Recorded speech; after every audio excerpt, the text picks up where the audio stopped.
I still got to tweet and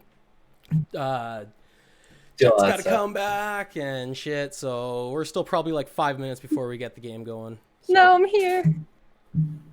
5 whole minutes. All right, time for my stand-up comedy act. It is very fork-oriented, so if you're not much of a silverware fan, I might lose you. Count me. So what's the deal with forks? Sometimes they have 2 tines. Sometimes they have 3.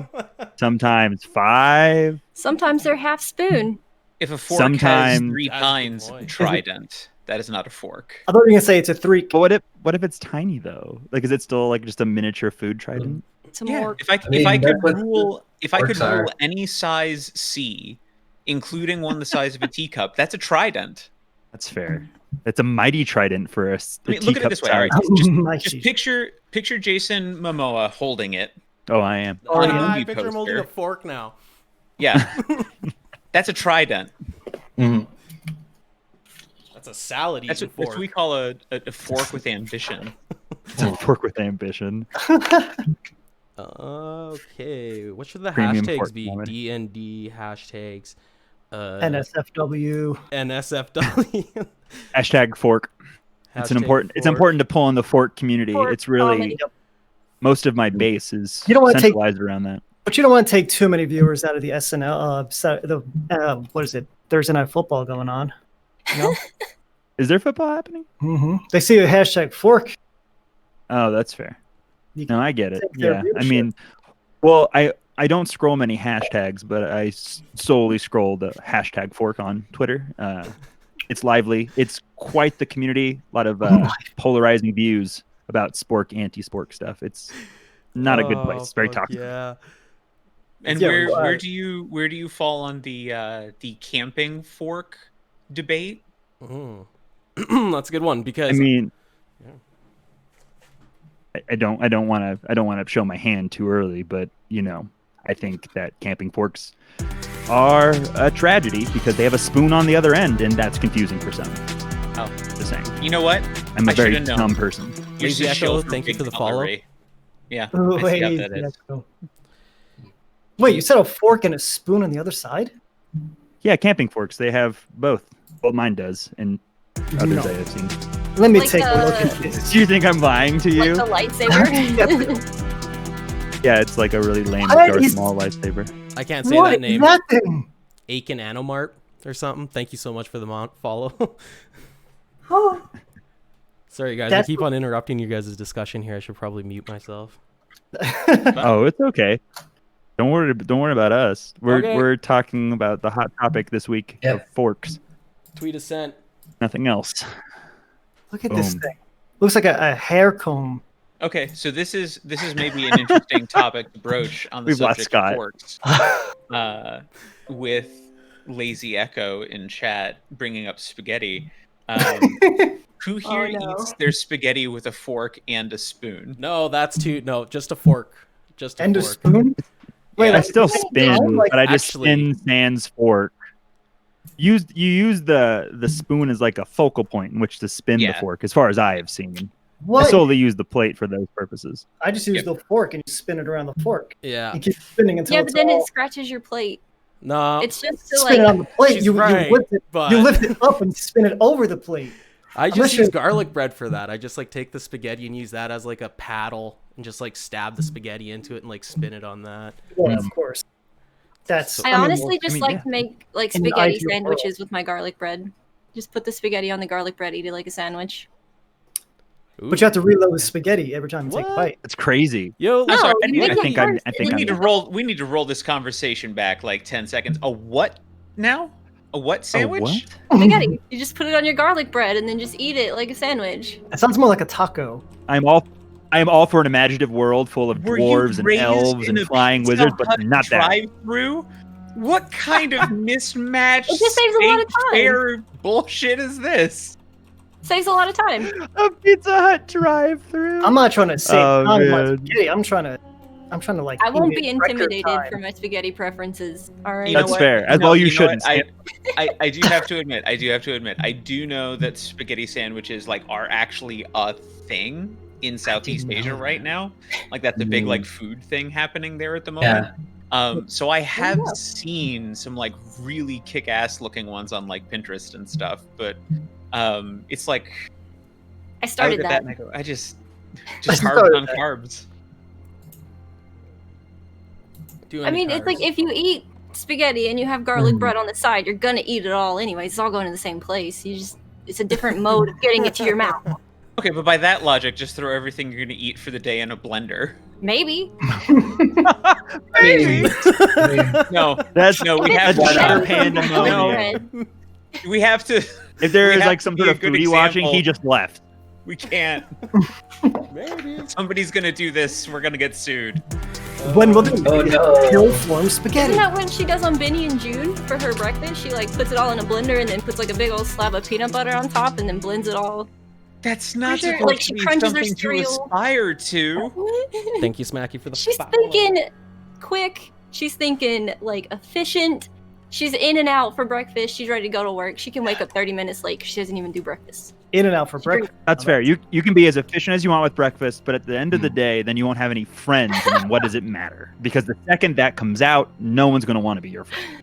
It's like, hey, do you want to go I'll to dinner? just Yeah, never we can tell dump it them in a what I'm blender and I can drink it. It's just a What do you got milkshake. there? Coke? Sure. Yeah. Yeah. Milkshake. Whatever flavor you want. Sit down. Strawberry. Your milkshake smells like spaghetti. The waiter serves That's- a filet mignon with like mashed potatoes and vegetables. You're like, where's your nearest blender? Excuse me, sir.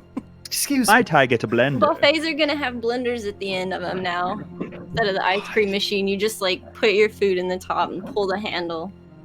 Oh. Giant Oh Jack my LaLanne God. What? juicer or something. And he's going to be at the end being, I'm like 98. Look at me. And it's like, no, you kind of look 98, Jack LaLanne. Like, I'm not going to lie. Mhm. Juicing as what juicing is. I but- will say this about working at a place where I do a lot of juicing. It's really great to get out your aggression, though. Oh yeah, when you have to like Oh. when you have to like choke out a carrot and just like Yeah. beat it into it. Mhm. I Yeah, think no, that's the juicing terminology is choke out a carrot, right? It's not Yeah. it's not juice, it's choke. You choke vegetables and you think I'm weird for putting spaghetti on toast. I mean, yes. I like If you I that. want mean, fair. I know they do that in Australia, so Put spaghetti Yeah. on toast? Or I don't what? murder Yeah. them. Yeah, that's just no. I mean, I'd do the it way I actually. look I at would it- do it. What am I saying? Like it's that weird? It's not that fucking weird. They That'd juice be way everything weird. in Australia. Like every place we went into that was a food court, there was like 3 juicing places and like 3 restaurants, and it was a really disproportionate amount of one to the other. I wasn't really sure what they were doing, but people were into it. So what do I know? By the way, Hutch, cereal is the best dinner. It's like my favorite dinner to have sometimes. It is so good to just sit down and watch a movie and drink cereal or eat cereal. Try to drink. There you go. See, now look at what you done. You did it. You did it. So It's just natural, right? It just came out Spaghetti. naturally. it did. It really did. But hello, everyone. Thank you so much for tuning in to this episode 1 of Icewind Dale Rime of the Frostmaiden. I just call you guys Group 2 right now, but eventually you're gonna get your own name when whoever comes up with it. All Would it right. be gold group? The what group? Group that Oh, froze to good. death. Gold team. Gold. Gold group, Man, hey, I'm putting it down Red for right 6 now. standing by. Until things Gold get team changed. rule. Gold team it is. Gold team. Let's go. Alrighty. This tunic is huge. So we're just gonna start off with some quick player introductions, and then I got about a 2-minute spiel here to kind of set the story, set the scene, and then we're gonna get going. So I'll start with my introduction first, even though a few of you might have heard it already. I'm Zack, Dungeon Master for 5 years. You guys are gonna be the one of 4 streams. I stream every Thursday and Sunday. Yeah, you know, this is gonna be a dark, grimy adventure. We got some additional survival rules that'll be coming into play. Yeah, it's gonna be real cool. Bronan, how do you say it? Bronan. Bronan. I like Bronan though. That's kind of like Bronan. Oh, Bronan. Bronan. Bronan Drazelvoth. Now, what do I say exactly? So, actually, you could just talk about your, I don't know, man. Say your name if you want, your character, what you're playing, any kind of backgrounds that you want to kind of give up or anything like that. Secrets. It's up to you, dude. Secrets already. Yeah. Just My name is Brian. Well, not my real name. My real name is Scott. I don't play D&D. I'm pretty new to D&D, so it makes sense that I'm doing like a hardcore survival run because why not go hard? I play Ronan Drazelvoth, who is a Triton, kind of like a merman. So he's deliciously blue, and he's a I'm not gonna give away too much actually, but he's kind of, I don't say a big deal. He's from royalty, or that's what he gives off. That's the kind of mood he gets off. Nice. Iris, why don't you go next? All right, yeah. Hi, I'm Aubrey. I'll be playing Iris. I've been playing D&D for so long. I started when I was like 13, so it's been over 10 years. Some people may know me as I'm the GM of Goblins and Gays. Nice, yeah. Great podcast too, by the way. Yeah. But yeah, I will be playing Iris Springstep, a half-elf, archfey patron warlock. She's gonna be a very fun character for me. I don't often get to be on this side, so I'm looking forward to seeing what happens. Nice, yeah. It's gonna be cool. This is gonna be fun. Jet, you're next. You're muted. Oh, you're muted. There you that go. works, right? Okay. It wouldn't be a stream if somebody didn't do that already, okay? 100%. Oh, of course. 100%. My real name is Kristen. I'll be playing Jet, but all my friends call me Sloth in real life, so everybody can just call me Sloth. I'm an Earth Genasi druid. I tried to do makeup for it to make it a little bit more obvious. It looks so good. I'm a pretty happy character. Just here to help and learn and meet some awesome adventurers and have fun. I'm pretty new to D&D, so that'll probably reflect in my performance a little bit. Hopefully not. I don't want to, again, like everyone else, I'm not going to give away too much because then why watch this? So I'll just pass it on to the next person. Leave as much mystery, keep them coming back for more. Rollins. Hey, everybody. I am Michael J. Gibson. Some of you may recognize me from the DM Zack podcast, where I've been a guest over there before. I am a technology and software marketer turned game design and accessibility and design advocate, specifically in the TTRPG space. I'm a professional game master. I run 9 games a week with various levels of player skills, like newbies all the way up to folks who have been playing since the 70s or whatever flag those guys like to wave. I will be playing Rollins Brodydale, a dwarven barbarian with a flair for storytelling, which may end up taking us in some interesting directions. He is from here in Icewind Dale. And so he's maybe a little bit more at ease traveling than some other folks might be. Very nice, very nice. And then last, Zeb. I'm just calling you Zeb. You're muted too, I think. I shouldn't be. Hello? There you go, now you're good. Hey, There we everyone's go. got one. Everyone has one. Everybody's got one. Let's hope it doesn't happen again. My name is Alex. I am the DM over at the Four Corners Games podcast, where we run a fun little Pathfinder campaign. So I'll be one of the 3 DMs that will more than likely give Zach an unforgivable headache when it comes to constantly subverting exactly what he wants us to do. I play Zebron Otshunya. He is, I don't know, he's a pretty good guy, but at the end of the day, he likes to drink and not talk about his past. So that's probably where I'm going to leave it, because honestly, I don't want to talk about my past. It'll be good. I how you say, stab face of animal and of person, both of the like. But you know, I fight, and I am fighter. It's very good. Very, very nice. So that right there is now the gold team. The party that's going to be taking place are doing all this nice little adventure in here. Yeah, I also Alright, heard guys. somebody suggest Spaghetti Warriors in chat. Ooh, Spaghetti Warriors? That's Yeah, pretty we're- dope. Already a thing. That's... Is it a thing already? Who are the Spaghetti Sure. Warriors? You guys? I'll call Well, it. I know this is the ASL for spaghetti, so we also have a hand sign if we want it as well. Oh shit! So I love yeah, that. so spaghetti. You're welcome. At a minimum, I'm just glad I I don't know know if that now. Yeah. Yeah, Yeah. bacon, egg. What are you making, carbonara? I don't know ham, so don't press me on that. All right.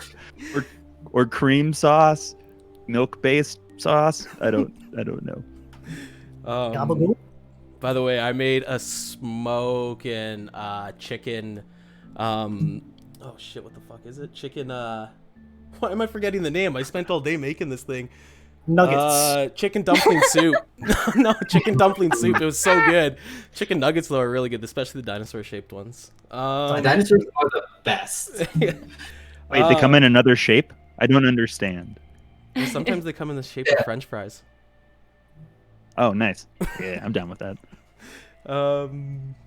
But yeah, okay, so we are gonna get going here. I got a nice little spiel for y'all. Yay! Yeah, you excited? You guys excited? I'm excited. I'm Extremely. I'm actually just got nervous. I read the first word of this thing and I got fucking butterflies. I was like, damn, first time. Is the alright. first word nervous? Is that why? The first word is Icewind. Ooh, crazy. Imagine. Foreboding. Foreboding.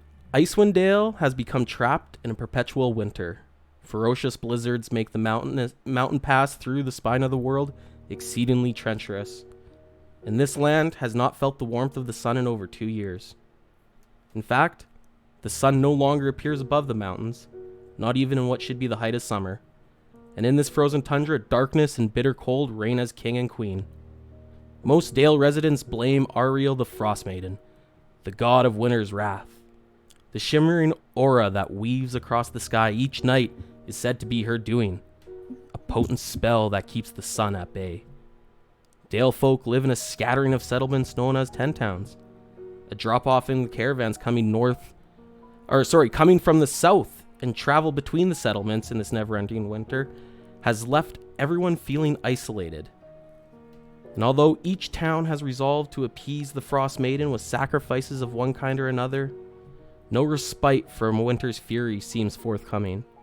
For adventurers such as your own, 10 Towns is a place to test one's mettle, and in the spite of the heroes who have come before, leave one's mark on this frigid, blighted land.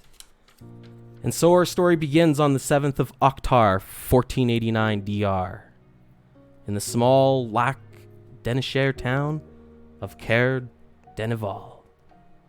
At the uphill climb, a small tavern sits at the base of the Caer, overlooking the lake. Rorok, the owner, has allowed a halfling by the name of Ronaldo to conduct a seance. So Ronaldo says that he could speak with the White Lady of Lac Denishare, and she will guide us through these dark times. And so we're going to kind of fade in here into this scene, and you see at the back room, behind this door in the back room, a series of candles kind of set up in a circle. And you've all been in the uphill climb for a few minutes to an hour. It's all up to you guys. Do you guys all know each other, actually, or how are we doing this? I think a few of us did decide that we knew each other. Yeah, the people who have been denizens of 10 towns for quite some time. I mean, Iris has been around for about 10 years. So. Okay. So the key thing here is that you all have been invited to a seance by Ronaldo the Halfling.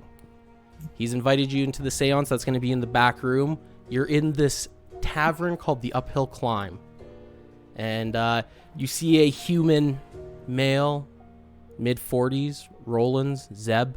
You guys would instantly recognize this guy as Rorok. R-O-R-A-K. He is the owner of this tavern.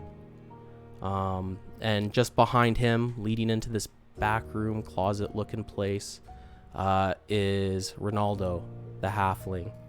Short, he's got small little spiky hair, and he kind of stands up and pipes up and he says, "All right then, everyone who's coming in for the seance.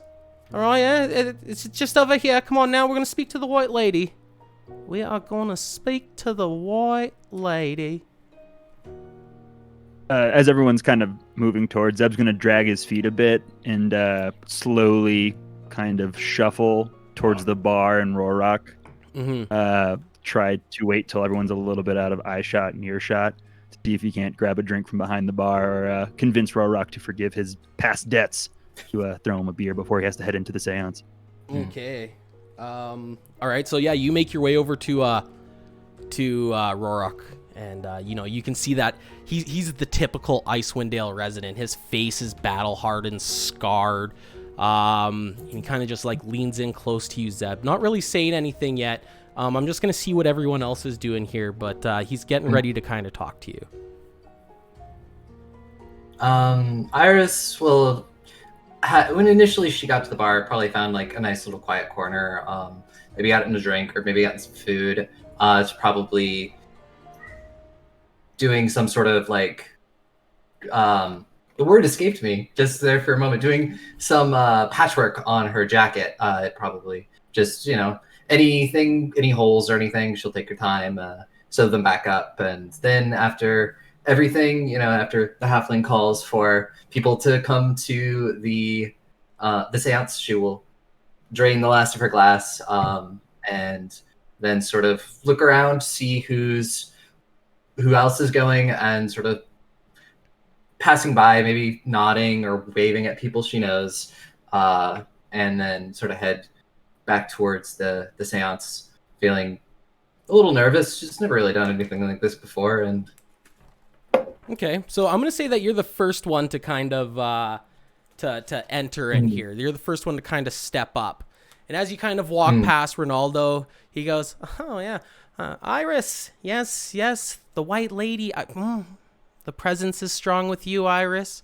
I feel like the white ghost, the white lady of Lac Danishare, is going to be speaking with you tonight, Iris. I think that you are going to be the one. I feel it." And as you kind of enter this room, you see that there's 7 candles kind of spread out in a circle formation. And in the middle is a bunch of designs and glyphs that just resembling a seance. And Ronaldo says to you, he goes, "Iris, please take a seat and grab a candle, if you don't mind." You enter the room. So next up, we'll go, whoever wants to go next here. Where are you guys? I'll head in next. Okay. So following after Iris, who I gave a wave to, starting to follow after, I listen to Ronaldo in that exchange, and as I walk in, I just go, "You know what, Ray? This is why everybody in town thinks you're creepy. You say shit like that. This is why." Rollins, listen. There's no need to be all huffy and puffy about it. You're here perhaps to ask a question yourself to the white lady, okay? I don't know, but listen, just sit down, Rollins, okay, and keep to yourself and just grab a candle, okay? I pat him on the shoulder and go, "And don't worry about it. I'm here with an open mind, and whatever stories we find, right?" Yeah. Just between you and me, if you try that rulers under the wrist thing again, I'm gonna break your fucking arm. All right, cool. I pat him on the head, walking in. Oh, Rollins, quickly. Actually, before you go, did you hear that the Red Wizard won the lottery in Easthaven? Do you want to roll a history check on that to see if that recalls anything? Yeah, actually, because I do love history. 7. Or an intelligence check. So if First you're not roll. Yeah, first Yeah. roll. Well, the first roll is a natural 17. I have a -1 in history, so it's going to be a 16. A 16? It's all right. You would know that the Red Wizard is someone from the Arcane Brotherhood who was sent to Icewind Dale But he's been recently caught doing bad things over in Easthaven, meddling with politics and stuff like that. And winning the lottery means burnt at the stake. So you guys would know that in Icewind Dale, there are 3 versions of sacrifices. Everybody would know this. In the more popular towns that can handle losing a person every new moon, they burn someone at the stake, essentially, as a sacrifice. Next would be the sacrifice of food, which is about a medium-sized town. And with those ones, they just they go hungry and they leave food out in the middle of the fields for the monsters that lurk in the shadows or the creatures, because it's dark here. It is darkness from 2 p.m. until 7 a.m. Or, sorry, 2 p.m. until 8 p.m. is dim light. From 8 p.m. till 2 p.m. is darkness. So it's very tough to see in here. And you know that monsters hide in the shadows, and things have been coming closer and closer to the settlements of 10 towns. And in towns where they can't even sacrifice food, such as Caer-Dinevall, they offer warmth. They will spend the night without a fire. Sometimes people freeze to death. That's just what they do. But anyways, you would know that the Red Wizard was burnt at the stake, won the lottery, quote unquote, won the lottery, and burnt at the stake. And you enter and take your seat, grabbing a candle. Next will be...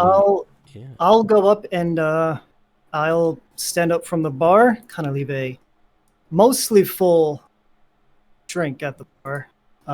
Probably haven't touched it because my nerves are a little on edge. And I'll survey the people who just walked in, and I'll go up to Ronaldo. Nice. Yeah. The blue man. So it is very good to see you. I am so happy that you're going to be here today. I think that perhaps the white ghost may speak with you as well. Speak to me. Yes. I feel a very, very strong presence with this group today. It has been quite a while. It's been quite a while since I've had a group willing to be in a seance quite like this. Now, it's not that I don't trust you, but is there any type of refund to say if the ghost doesn't speak to me? I unfortunately know there are no refunds. This is a one-time payment, and there will be no refunds here today. Well, isn't that just trustable? I'll kind of give him like a condescending wink, and move in to a handle. Very nice. At this point, you guys see 2 humans kind of stumble in. After I'm gonna struggle with your name because I keep on wanting to say Bronan, and I know. If that's what it wants to be, that's what it wants to be. Bronan is fine. Bronana. I don't know. Bronana? Bronana.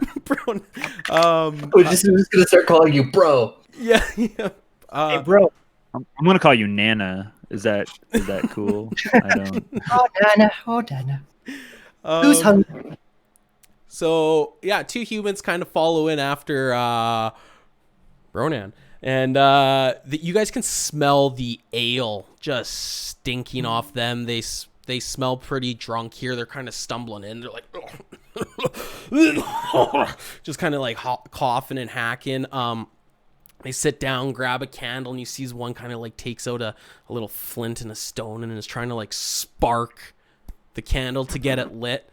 But yeah, Jet, I believe you're the last one. I probably wasn't paying attention, so I'm just gonna grab my drink and follow where everybody else is going to see what's going on in there. Nice, Kay. And sit like off to the side because I know everybody's gonna recognize me as the new person in town, and I don't want to like be the butt of all the jokes in their like seance that I believe they're all in on. You know, they know each other, so How long I want to go have see. How long have you been in Or sorry, Probably just a couple days, couple honestly. days? Okay. Yeah, I would say not long. Alrighty. So, looking around, trying to figure out what everything is, and I see a lot of people going into a room. I'll go into the room, sure. Alrighty. So, Zeb, as everyone kind of enters the room, and it's you and Rorak. You go ahead. You start. What are you saying to him? Zeb reaches over, grabs Bronin's drink, and finishes it, and puts it politely back upside down on the bar. Roanoke, it's so good to see you again. It's been a while.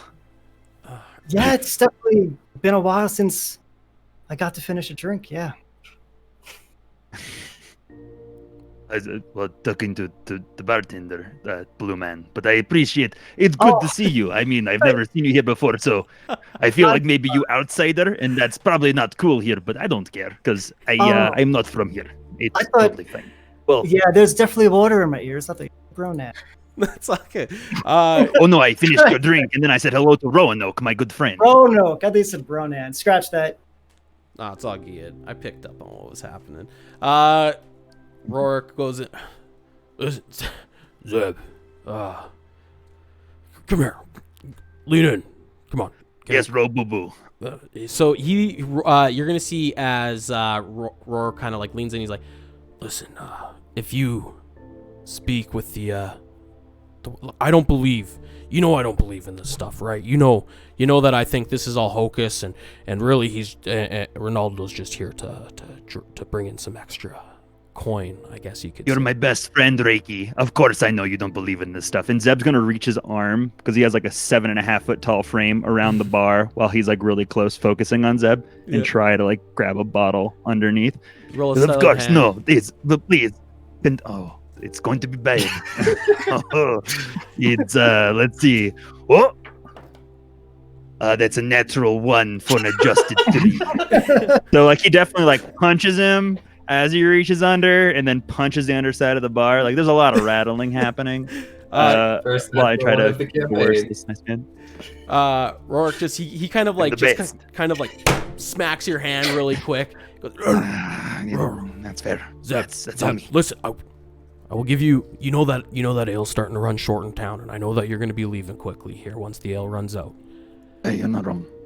I will give you the last 3 bottles for the road if you're able to get in contact with the white lady today and ask what's going on at the Caer. And he kind of like points out over, and you look through the window and you see Caer-Dinevall, the castle, the 4 parapets, or sorry, the 4 towers with the parapets kind of stretching across it, and the big iron doors that kind of block it and keep it closed up. You see small little flickerings of torches and guards kind of walking around.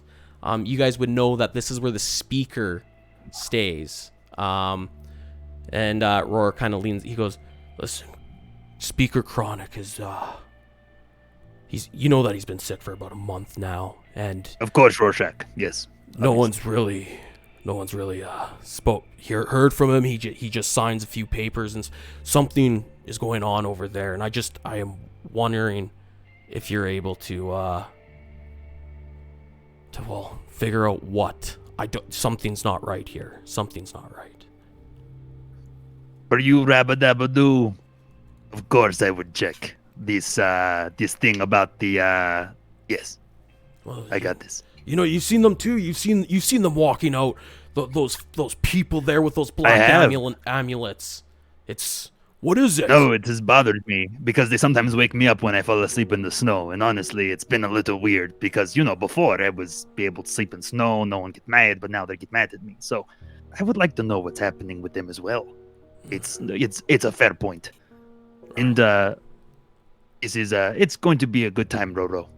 There. Yeah. Take with this. the And ghosts. he hands you a bottle. And he goes, for your troubles during the seance, and please, the standing still stands with the ones for the road. I know you're going to be picking up, and don't worry, there'll be 3 left there for you when you decide to leave. Well, you're so kind. Well, I promise to ask about the Yup. And then he gets up and he walks into the seance, holding the beer, and he cracks it as he walks in and starts swigging away. Okay, perfect. So as Zeb enters, you see everyone kind of seated around the circle. Ronaldo walks in and he shuts the door behind you guys, closing off any light that was in here. Now the room fills with darkness, and the small dim light of the aurora kind of comes into the room, just lighting it up a little bit. You can start to smell the rot in the wood. It smells musty and old in here. And you sit down in the circle and you grab those candles in front of you, and Roland steps in the middle of the circle, and he takes a dagger from the ground. It's just a small little dagger. It's nothing special. And you see as he goes, "We are here today. We are here today to speak with the White Lady of Lac Danesha, she who walks on top of the water, and she who guides us through these dark times. Lady Lac Danesha, speak with us. Speak." And you just see as his eyes just kind of like warg into the back of his mind. He kind of like starts stuttering a bit, and he takes the knife and he kind of holds it close to the palm of his hand, and you see as he slices it a bit, not deep, nothing crazy, but a small little trickle of blood starts dripping down his hands. And as soon as the blood starts dripping down Ronaldo's wrists and down his arm, you see, or you feel the room get cold, and you see frost start forming on the windows. Ronaldo said, he goes, she's close. She's almost, I could feel her presence. Can you guys all roll me a constitution? Or sorry, not a constitution, a charisma.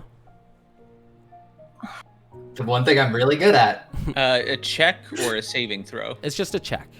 Okay. Just a check. Oh my god. 15. That's a 3 for an adjusted 3. I really should not have bragged. I rolled a natural 1, so I got a 5. These rolled a dice go to 19. dice. Me. What'd you get, Rollins? I have a 19. I rolled an 18 and I have a +1. Very good, very good. Jet? 2. Oh my goodness. we are getting off to such a strong start. I rolled a 3. What's and important is I I didn't roll the lowest. Bronan? Oh, 15 plus 1. Nice, 16. Vampire 54, thank you so much for the follow. Alrighty. So, as Ronaldo kind of shoots back here and kind of cuts his hands and stuff, you feel the room grow cold. Frost starts forming on the windows, and you can feel that almost as if you can feel the nails of a witch, not a witch, a ghost kind of dragging them across your back. You get that cold sensation. It fills through your body, and as it kind of extends through your hands and your forearms, and you can kind of feel it go to your fingertips, and with the giant the candles go out, and Ronaldo says, she's here. What do you guys want to do?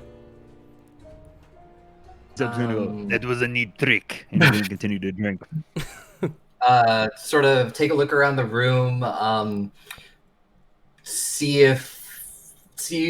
because slightly sort of idly wondering, is this all a trick or is this actually happening? Do you want to roll what kind of check would that be? Holy smokes. I get what you're trying to see. You're trying to see if it's like a magician's trick or something, right? Yeah. Roll. Arcana? Yeah, I'm okay with an Arcana if you're okay with that. Arcana, yeah, Arcana works. I'm proficient in the skills, so. Okay. Variable, thank you so much for the follow. Flip the light switch. And that is going to be it's going to be a 21. 21? Yep, I rolled a 19, got +2. This is no trick. You see as you guys are kind of sitting around, and you look around and you don't see any kind of tricks. You don't see any kind of tripwires. There's no crazy hand motions.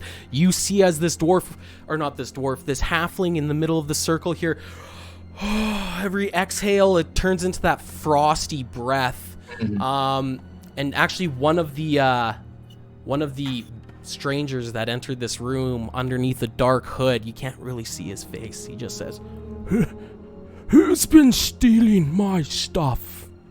Who's been taking the last of my food?"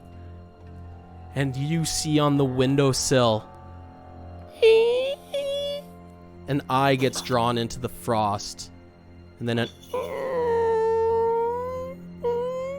an N, and soon it spells out invisible dwarfs.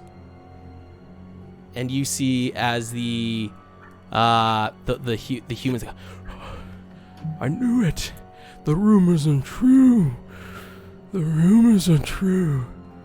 And the other one's, "Shut up, you're just drunk. This is just a joke," as he kind of like nudges the other one.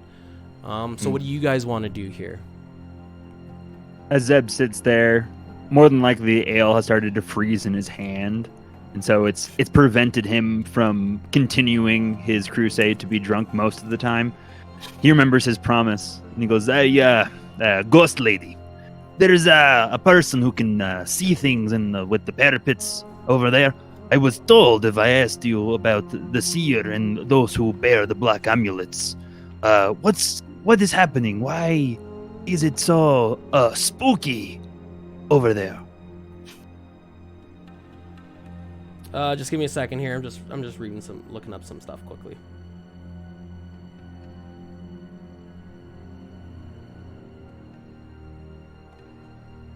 I'm just sitting off to the side, like I'm holding my drink like this now, and just like. Okay, so yeah. I'm not gonna.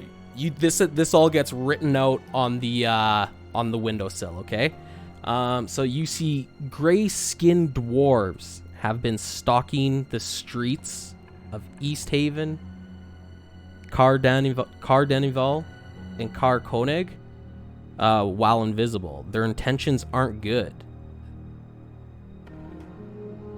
You said Easthaven, Caer-Dinevall was the last one. Car what? Caer-Dinevall. Caer-Dinevall. I go, "Holy shit, that was fast! It took you like forever to write Invisible Dwarfs, but you really beat the under over on that one. Well done." And then it just said right after that, it just like another image appears on the windowsill, and it says, "The castle in Caer-Dinevall has become a base for a devil worshipping cult." Oh, that's not good. Oh no, not good.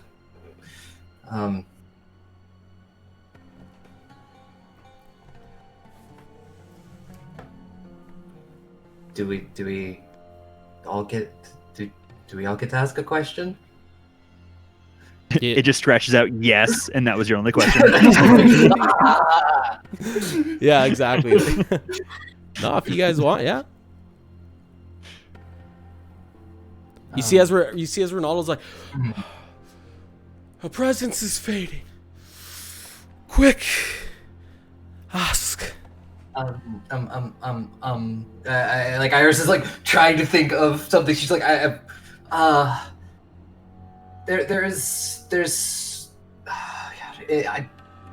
wish I knew why I had been told to come here. Is there something here I need to see? She's gonna ask it. I'm just being like, I don't know.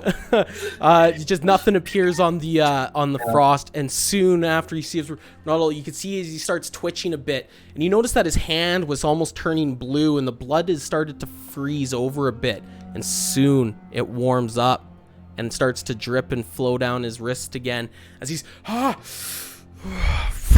wargs back, and he's like, "Whoa. So what did she say?" "Oh, nothing important. It's fine." "Did we speak?" "We spoke. I did feel the presence. It was growing cold in here. Did you all feel it?" "No," and he like smashes his beer on, and then like takes the ice cube of ale that's left over and starts like chewing on it. It's like, "That's fine. No, nothing happened." Well then, everyone, well, my name's Ronaldo, and thank you so much for joining me in this seance here today. Please, I will be over in Lonelywood next I'm gonna raise my hand a little bit. Can be like, wait. She's gone? That's it? I'm sorry. It's been well, it's just her presence comes and goes as I don't control these things. So, what does she have like a residence here, or? Oh, the white lady. You know that she hides and resides in Lek Danashare. The tale is that she went out with her husband when he went to go bury some treasure from when the orcs attacked a few hundred years ago. And when he went out to go throw his treasure overboard, he attached her to the treasure chest and threw her overboard with it, for no one could ever have her. What a day. That's a bit extreme. But will her It's pretty uncool, I'll be honest with you. will her spirit be talking again soon? Maybe tomorrow night? The spirits come and go as please, but you can probably book another seance meeting with me. Yeah, I've heard the spirits come and go line a few times. All right. Be warned, she might be here right now, just not making herself known. She might be watching you from a distance. Who knows? Do the candles like relight as this is all happening? No, it's kind of still dark in here, I guess, from the aurora. It's dim. But Zeb will probably get up a little unimpressed and start wandering out of the room. okay, as you guys, who's the first out of the room? Zeb, you're gonna be the first out. Yeah. Yeah. Do you want to roll me a perception check quickly? I do. Let's see if I don't fail one of my checks. Oof, I have been doing, as the kids say, bad. Oh, that's a 17 for an adjusted 19 there. Nice. It is, that whole scene was probably supposed to take about like 5 to 10 minutes. Okay, so as you guys kind of open up the doors and go out, you notice that Rourke has been taken. Oh no, not Roro. Is my best We noticed friend. he's been taken or gone? He's gone. Gone. Yeah, sorry. Ooh, spoilers. Yeah, it happens. It happens Do we sometimes. see any signs that he might have been taken? Nah, there's a little. Yeah. I check immediately if my 3 bottles of ale are still there, as promised. There's a note that says I have been taken. Yeah, no, actually, there was gonna be an NPC, like a human that was chilling out there. Fuck, what's his name, man? I had it written down. David. Jeff the human. Jeff the David human. the Making human. an appearance, so we're... Why do I just have spaghetti? So early. Where did my Thought fucking he was the notes go? BBEG. Oh, that's right. It's over Maybe this So, page. Neil. like chapter 2 or something. Neil. Neil before me. I am Scratton. Scratton comes over to you, Zeb. Comes running up. He's a human. Most of the residents in Icewind Dale are human. And he comes running up to you, Zeb. He goes, Zeb, Rollins, and your friends, they look well equipped for this. They took him. Those fuckers, they took him. And he kind of points over to the car. He goes, they came in here. I fucking told Rourke to not talk shit about the Black Knights or the Black Swords. I told him. His face is gonna light up a little bit. He's gonna turn around and go, Rollins, oh my goodness, last time I saw you, you almost beat me to death and threw me out of a bar. How are you doing? And ignore a little bit what's happening inappropriately for a half second. Be like, wait, no, man was taken. I'm sorry. And turn back to his attention. Well, they fucking. Yeah, I look at you and just go, yeah, I know, it's not like we were just having a conversation 10 minutes ago or anything. This seems about par for the course. All right. What's the NPC's name again? Scranton. Scranton. I gotta check this note. I don't know why it's on the wrong page for some reason. That's why I couldn't find it. There we go. Take that off. Put that over here. Scranton, did you see how many there were? There was 3 of them. There was 3 of them that came out. There was a fella in here. There was a fella, one that we haven't really seen much before. He was kind of sitting over in the corner. Right? And when you guys went in and did your thing with that fucking halfling over there, Like, he kind of points over to Ronaldo, who's kind of like, just kind of slyly over in the corner. That guy says he talks to those ghosts, and I don't believe it for a second. But they came in here, they took him for talking shit, just like they did before. I'm telling yous. They've done this before? Yeah. They've done this multiple times. Anytime someone says something about the speaker, how he's been ill, or perhaps how there's mysteries or something going on over in the Caer, it's they come and they take them. Where do they go? Well, they lower the iron bars and the doors over in the Caer, the front doors, and they take them in there. Do they ever come back? A few have come back a little beaten and stuff, but I mean, some haven't. That's very concerning. Iris, how long have you been in Icewind Dale?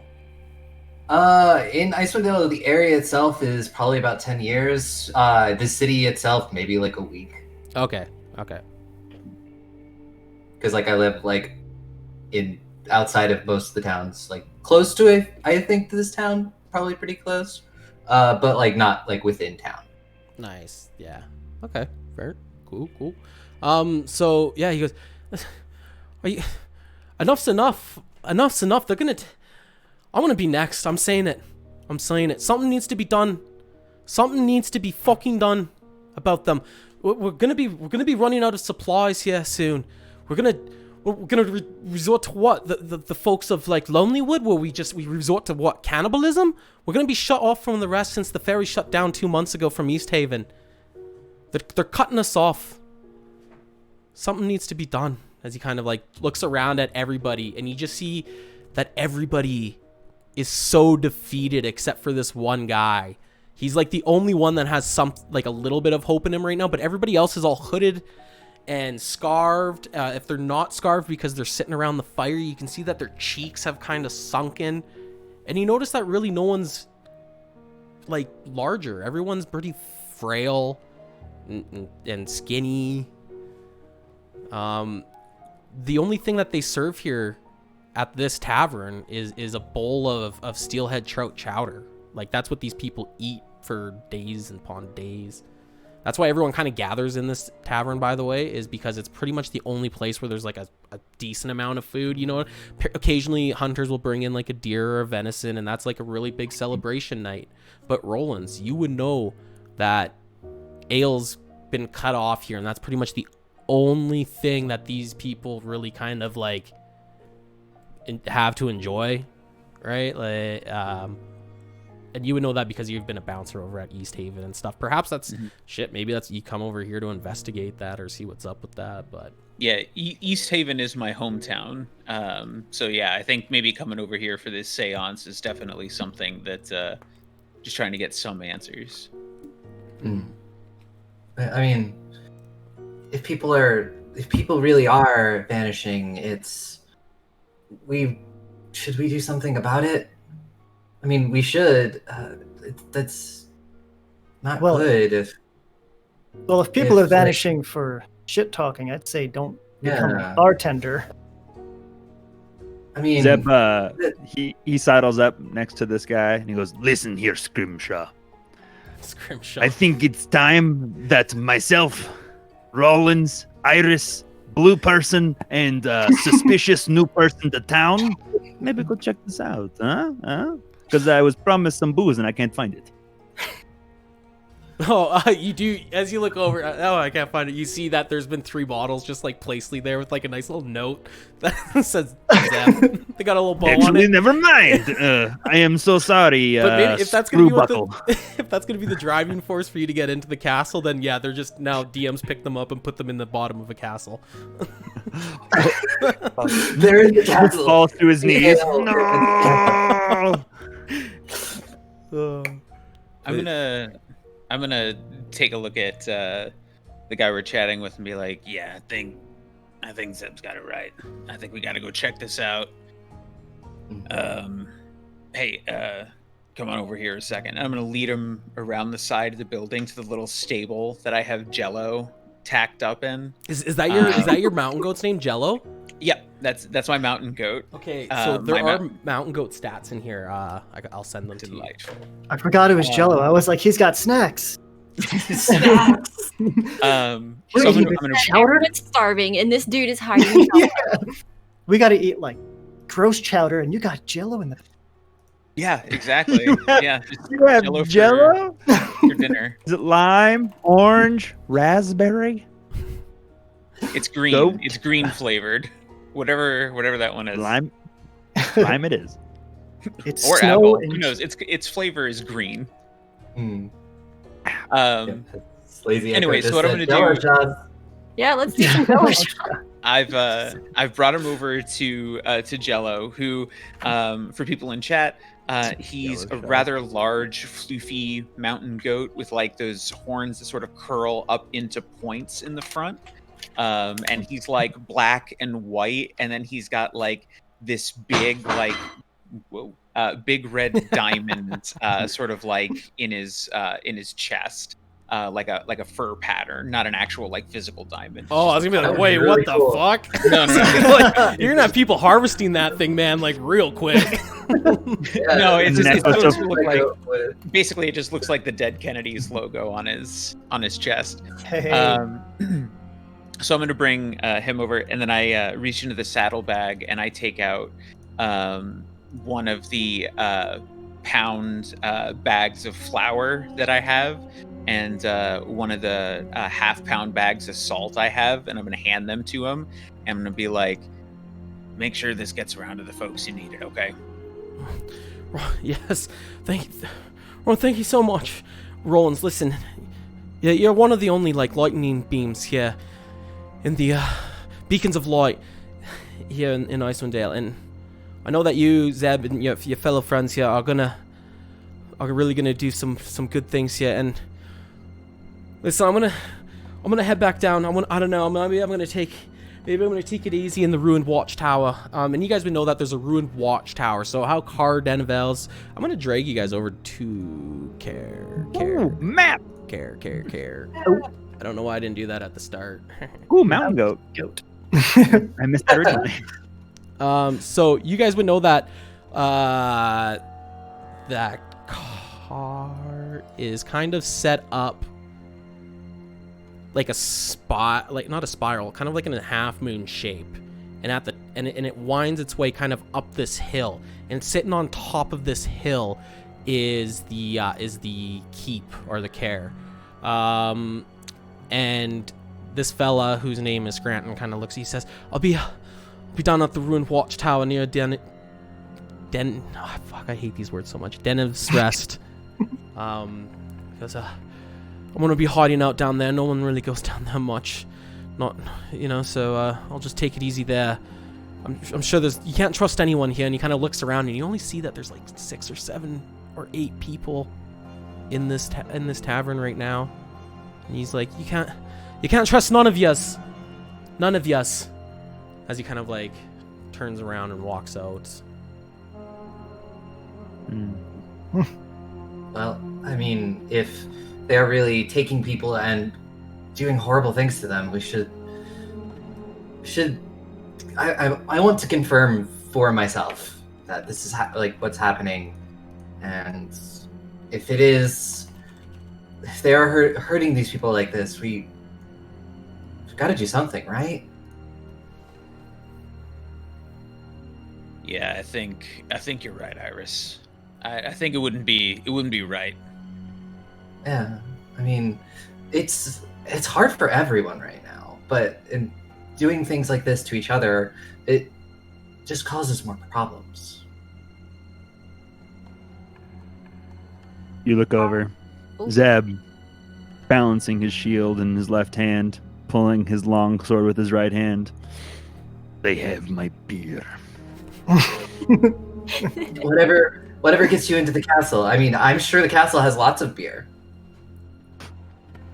What? Castles usually do. Actually, Roland, Zeb, whoever's been here for quite a while. I was saying with you, Iris. You guys can all roll a history check actually right now if you guys want.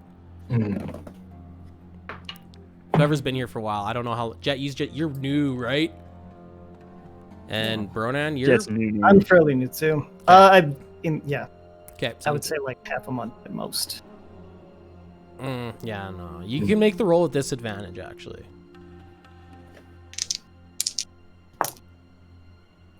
I had an 11. I got a 12. 8. 8. 8 at disadvantage. Yep.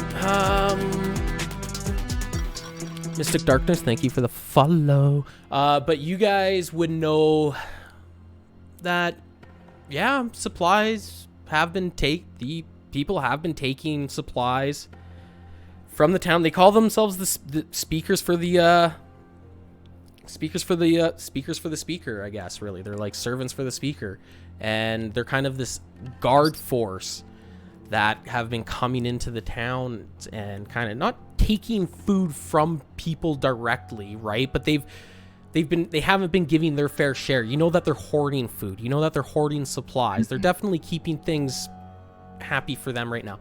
But once again, nobody's really seen the speaker in a couple of months. You guys know he's alive because he'll come out to the front gates every now and then and sign documents and sign papers that need his signature. He'll make public appearances, but he's not out socializing with everyone. His name is, just so you guys are aware, Crannoc Siever. Crannoc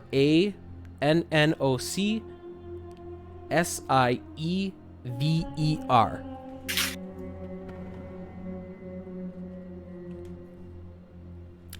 Rollins, interrupted. Zeb, you guys would Jet know last that time.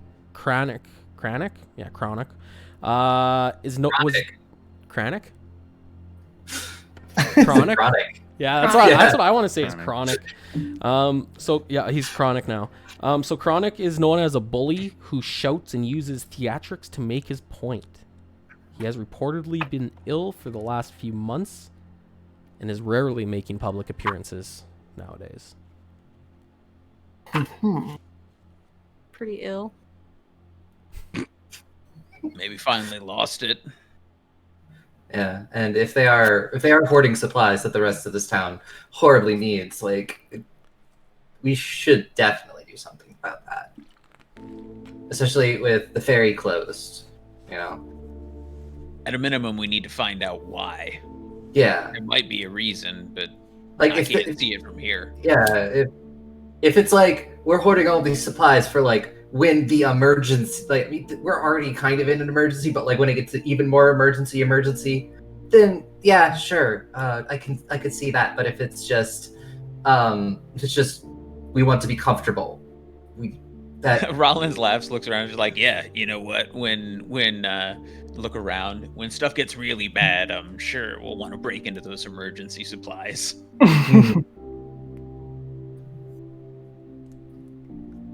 I guess I'll walk up at this point since I've kind of been pointed out anyways and say, Hey, what's going on, Rock Girl? I overheard your struggles and I'm up here actually to help. I've heard this area's been going through and I just want to help however I can, so. well, you certainly came along at the right time. I'm I feel Iris. like he'll Nice to meet you. I'm Jet. I'm just Zebul, Nice here to to meet meet some you. cool people, save some lives. Zeb will sidle over, give you like a side hug. He's probably like 2 feet taller than you are. Be like, "Oh, it's fantastic to meet you, kind stranger. I have Oh, it's absolutely no doubts that you're here to help." Thanks. So you were sent here to help, or you're just here to help? You're heard. I'm honestly coincidentally just here at the right time. That I've is, kind of always been like that my whole life. Right place, right time. well, no reason to be suspicious about that wording. I agree. I mean, at the moment, I an extra hand would definitely be good. Out of curiosity, in looking at Jet, like, how are you equipped? Like, if you've only been here a really short time, like, do you actually have everything you'd need to, like, to go out into the wilderness? Oh, I have time out yeah, for 1 pretty second. much. Oh, sure. I just want to say something quickly before you get going here, Jet. You guys have all been supplied with cold winter clothing, okay? So you guys would all have that at a minimum. That's one of the things about Icewind Dale that's really cool. Well, cool. Is that people are so garbed up, right, with scarves and toques and so bundled up that anyone can hide in here. Like, it's a great place for people to sneak out and disappear into. Yeah, just saying that. I will be back in 1 second. You guys continue on. I'll be back in 1 second, though. Actually, I'll take this opportunity to be back in 1 second too. Yes, well, our blue friend goes somewhere. Yes, you know. It's also not suspicious. It's probably totally fine. It's totally. I don't know. totally We could do an AMA with the chat. Yeah. Ask us anything about our character. I'm not. I'll I say can't see about the my chat. character, you saw, like, I'm sure since you're like the bartender and stuff, when I walked in I had on like a big fur coat. It's not in the best shape, it doesn't look like this big fancy thing, but Yeah. I think it's maybe a little oversized, like just because you just arrived and you like over prepared, so you look a little bit like a toddler inside of it, though you're a normally proportioned human. Yeah, Iris is wearing this sort of like brown leather jacket with this sort of like fur-lined hood that she made herself. I only heard rumors about how this place works, so I figured come over prepared, if anything. Let's hope the rest What is of my wrong? adventure is the So same. we do have a couple folks asking questions. Is Zeb a vault hunter? He is not, though he has been to whatever the name of that planet is. Pandora. Pandora. Thank you, Pandora from. Oh God, I can't Borderlands. remember it, and now I'm going to be made fun of. Thank you. Which feed you Borderlands 1 lines. through It's 3. okay. Yeah, but just keep talking. I also own an eagle and am a sniper-like class. Yeah. Perfect, nailed it. I played Borderlands 1, 2, and half of 3, and I could not pull that out of my hat for any reason, and I feel a little ashamed. Borderlands right. 1 was awesome. I love Borderlands. The first Borderlands 2 was also amazing. Yeah. 2 was a huge 3 was step still up. pretty solid. one. I haven't touched Yeah. It had its You should moments. check it out. But, the boss fights just bored me because it was Agree. just run back and forth, shoot the thing, and I'm just like, come on, give me some variety here. Yeah, every boss fight feels like Bunker from 2. Mm-hmm. Yeah, just Okay, so we had a couple more an ending. questions real quick. Next one. Is Iris secretly evil? If she is, she is not aware of it. Hang on, I'll take off my headphones, and you can say it, and then I won't know. I don't Roll like an insight metagaming. check on yourself, Iris, Yeah, roll an insight check on yourself. Yeah. please. I hope Against an 11. opposed bluff check on 11. yourself. It's, yeah, almost as- as good. Yeah. And the last question I'm unsure of was, my own motives. was, do our characters believe in Santa Claus? Yes. well, I would hope so. I mean, he's in your party, so I was gonna say. and basically, like, I mean, I don't want to be Yeah, that this guy, drunk but, asshole, he uh, works 1 day a year. It's pretty easy. You drink 364, you fly around for one, and call it good. Yeah. It has been dubbed Hot Santa. And so it is. Oh man, look at this shipwreck. I wouldn't mind sitting on his lap. Oh God. Oh man. I'm not keyed into the chat, so I'm getting this all secondhand. It is strange to hear people say it to you. Yeah, okay, so shit, where the fuck were we? Scranton. I forgot his name was the same city from The Office. Yeah. And I replaced it in my head with Scrimshaw, and that's so much better. Scrimshaw, do you know Scrimshaw is so cool though, because Scrimshaws are a thing out here, right? They carving into like whale bones and shit. Oh yeah. So what do you guys? So yeah, Scranton. I was watching The Office, by the way, when I came up with this name. So No. yeah. Oh yeah. No. he's just kind of like Curious, Scranton, Philadelphia. Yeah. he's like, So Dwight approaches. what were you gonna say? So Dwight approaches. Oh yeah, he is Dwight. He's like, fire, it's happening, it's happening. They've taken them. I only weigh 82 pounds. How malnourished does Scranton appear? Like Zeb and I know this guy. Like, does he look like he's struggling real bad? You would know that people malnourished. He doesn't look too like I know at this point it's relative. Yeah, we all look like crap. Yeah, he looks very tired. You know, if you're to see someone who's like maybe just coming off like a 4-day fucking bender or something like that, where they just got the bags under their eyes and they just look like shit, that's Scranton right now. He stinks.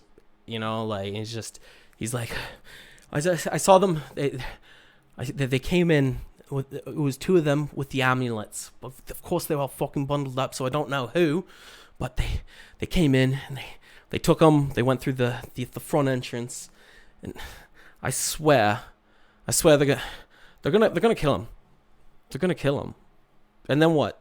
The uphill climbs just resorts to what? The same thing, the same state as Denev's Rest. What is the state of Denev's Rest? It is ruined. It shut down probably about 2 years ago. It's like door has like collapsed in. If you were to walk past it, you would see like snow kind of like billowed on the inside, like the snow drifts that have like broken in on the inside and stuff of the house.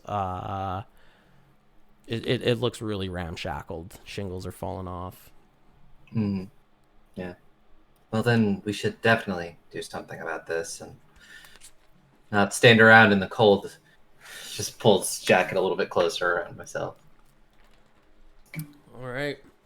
So you guys leave. I'm assuming you guys are leaving, right? Yeah. Yeah. I am gonna leave Jello down here at the tavern. Okay. In a little stable. Okay. You and Mr. Blue person whose name I haven't caught yet. Well, it's weird. Some call me Bronan, some call me Bronet. I'm so sorry. So, Bronan, are you in to figure out what's going on? Well, I mean, I guess so. I was kind of hoping to speak to that ghost about something else, but I mean, yeah, why not? We've got time if the ghost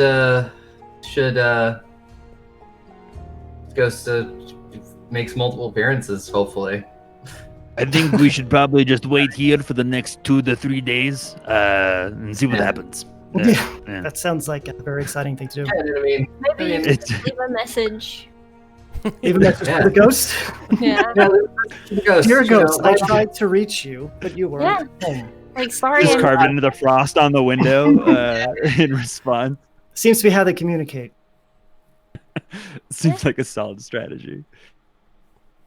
No, but yeah, you're right. Times like these, the privileged, they're not gonna be a little less selfish. So yeah, what the hell? Let's go see what this is about. Okay. And also, all of you are probably much bigger than I am. I'm going to step a little bit behind Jeb.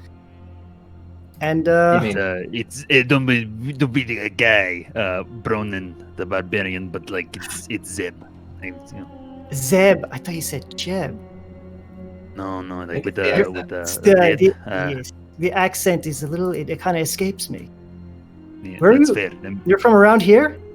Oh, yes, sure, yes, totally. That's why I sound just like everybody else. I kind of thought this was. Well, I mean, weird to say because it's stone frozen, but I thought this was a melting pot kind of place. I definitely didn't get shipped here to hide from some sort of strange thing in my homeland 15 years ago, that's for sure. I promise you that. And nothing That weird narrows it happened down. to me before I appeared in Icewind 10 years ago. Exactly. See? So same. Iris and I just two totally normal people who showed up here over a decade ago for totally legitimate reasons. Totally. Well, Anyways, and he walks out the door. Yeah, Iris will follow. What did you say, Jet? I said, at least we have something to talk about on the way. That sounds like a story. So you guys exit the uphill climb. And as real quick, just real quick before we get away, I'm gonna take my extra ice axe off Jello, and I'm gonna give it to Zeb. So if we need to climb, he has that. Okay. Rollins, I always liked you. I mean, besides the time, is it with 6 now? Where you've beaten me ruthlessly for being too drunk in the tavern? Besides those 6 times, you've been a pretty good guy. And let's be honest, I deserved it 7 out of 6 of those times. You kind of let it slide that one time, though. Yes, my fault. I flip my fur up, and I'm like, you only remember 6? All right, yeah, let's go with that. It sounds good to me, too. Alrighty, so I'm just gonna fucking ping you all here so you can see that on the map. Alright, so you guys exit the uphill climb. You're instantly hit with the cold wind. Any bare skin that's on your face or your arms or your hands turns red, and you can feel that sting. The wind kind of whistles past you guys. You see a sturdy stone castle devoid of warmth, sitting squat atop the cliffs overlooking the town in the frozen harbor. Warding the castle entrance are thick, battle-hardened wooden doors.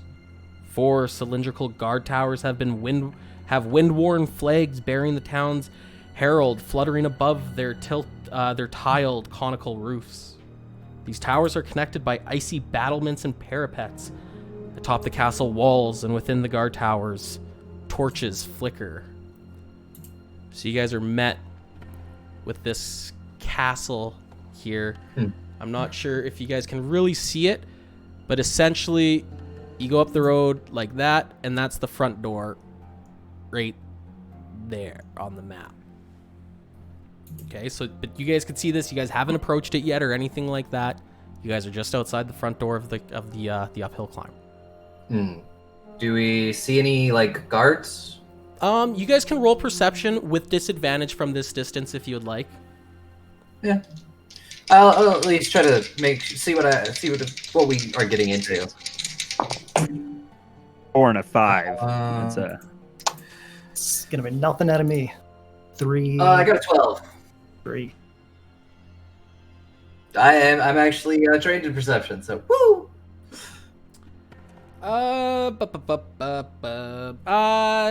12.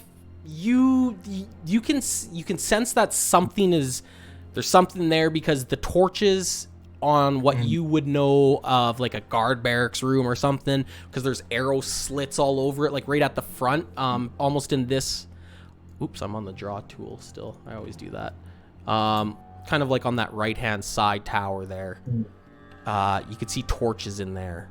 No movement or anything like that right now, but you know that area is lit. Good chance that there's going to be someone or something inside there.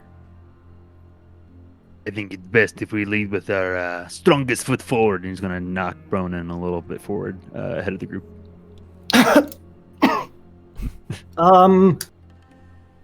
No. I'm going to retreat. No. Not for nothing. Can I make a history check to see if I've ever heard of any rumors on secret entranceways or weak walls or something in this castle? Yeah, you can. Now this is going to be up to you. How often do you feel like Rollins has come to the Caer-Dinevall? Now, do you remember that a ferry used to run from Easthaven to here, bringing supplies, but with the winter that has frozen over? Yeah. I'm from Easthaven, and this is the closest of the 10 towns to us. So I'd say outside my hometown, I've probably been here the most frequently. Okay. So as you're looking at this castle here, go ahead and roll your history. All right. You can make it with advantage. Oh, you're not proficient in it though, are you? I am not. Nah, just an average roll. Just It's one okay. roll. It's going to be a 17 then. A 17? Yes. So as you're staring at the Caer here, you look and you get little flashbacks of this place before the winter. You see the green grass around it. You see guards walking around it. The place is looking lively. But no, you can't recall any kind of secret entrances. You do notice that the walls are only, I'm saying 30 feet right now, but just let me make sure. Oops, wrong page.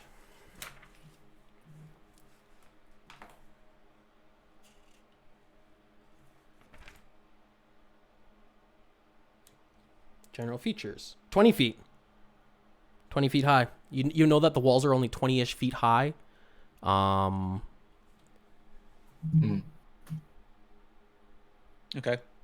I'm going to recommend to everybody, look, they're probably going to be expecting somebody to come straight up towards the main doors.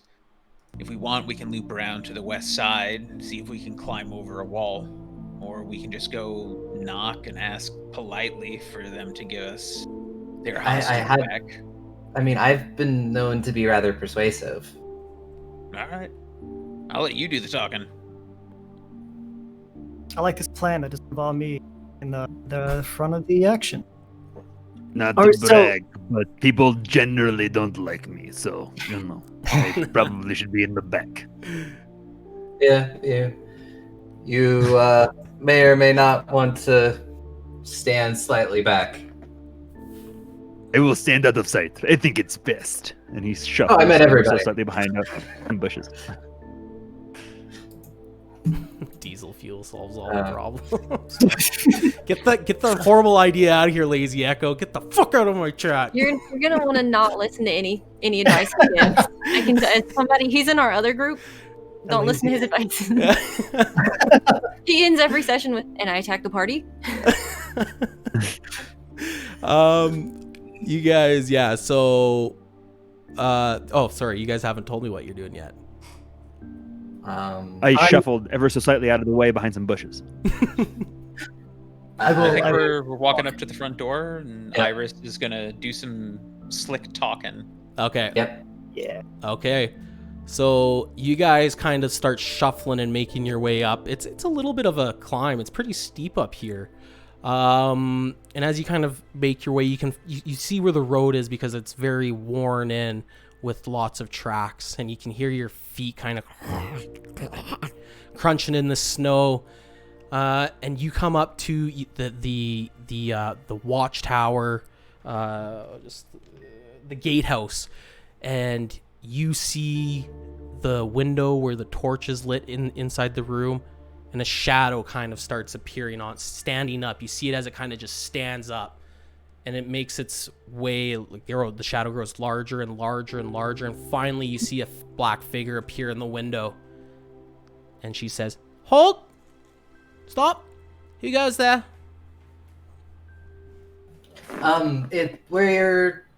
We'd like to get inside the castle. Or people earlier took the innkeeper. We would like him back. Can you roll a persuasion? Is that what you're saying? I say Zeb, by the way. I take a step back. At least for now. Exactly how close are they to me? You're looking up 20 feet. You're probably about 60-ish feet away. A decent distance, right? Can I step forward, just like my hand resting on the hand axes at my belt, and just like intimidate as a help action? Intimidate. Interesting. Like, what do you want? How are you going to intimidate? So basically just like squaring up, just like spitting off to the side, my hand drumming on my hand axe. Okay. Sort of the implication of violence. Slightly hoping they would be a little bit closer to me. The implication of violence. I will say, why don't you... Yeah, okay, you can give Iris the help action, but that I was going to give her disadvantage. So it's just going to be a normal roll now. Because I'm assuming that's what you said, right? Like... Yeah, I was starting it off. I was hoping they would be a little bit closer to me, so I could use a fun little thing. Oh, okay. Well, if you want, do you want to take a step closer? Like, do you want to, as you're talking to them, do you want to walk closer? Yeah, I want to get relatively close to the gate. How close do you need to be? It's only in a 10-foot cube around me. The thing I can do. I was like hoping they would come out and like be right in front of me. But no, sorry. Yeah. Yeah, they're gonna. So okay, go ahead and make your persuasion roll then. Mm-hmm. Well, at least let us see him and make sure that he's okay. Let his family know that everything is fine and he will be returned soon.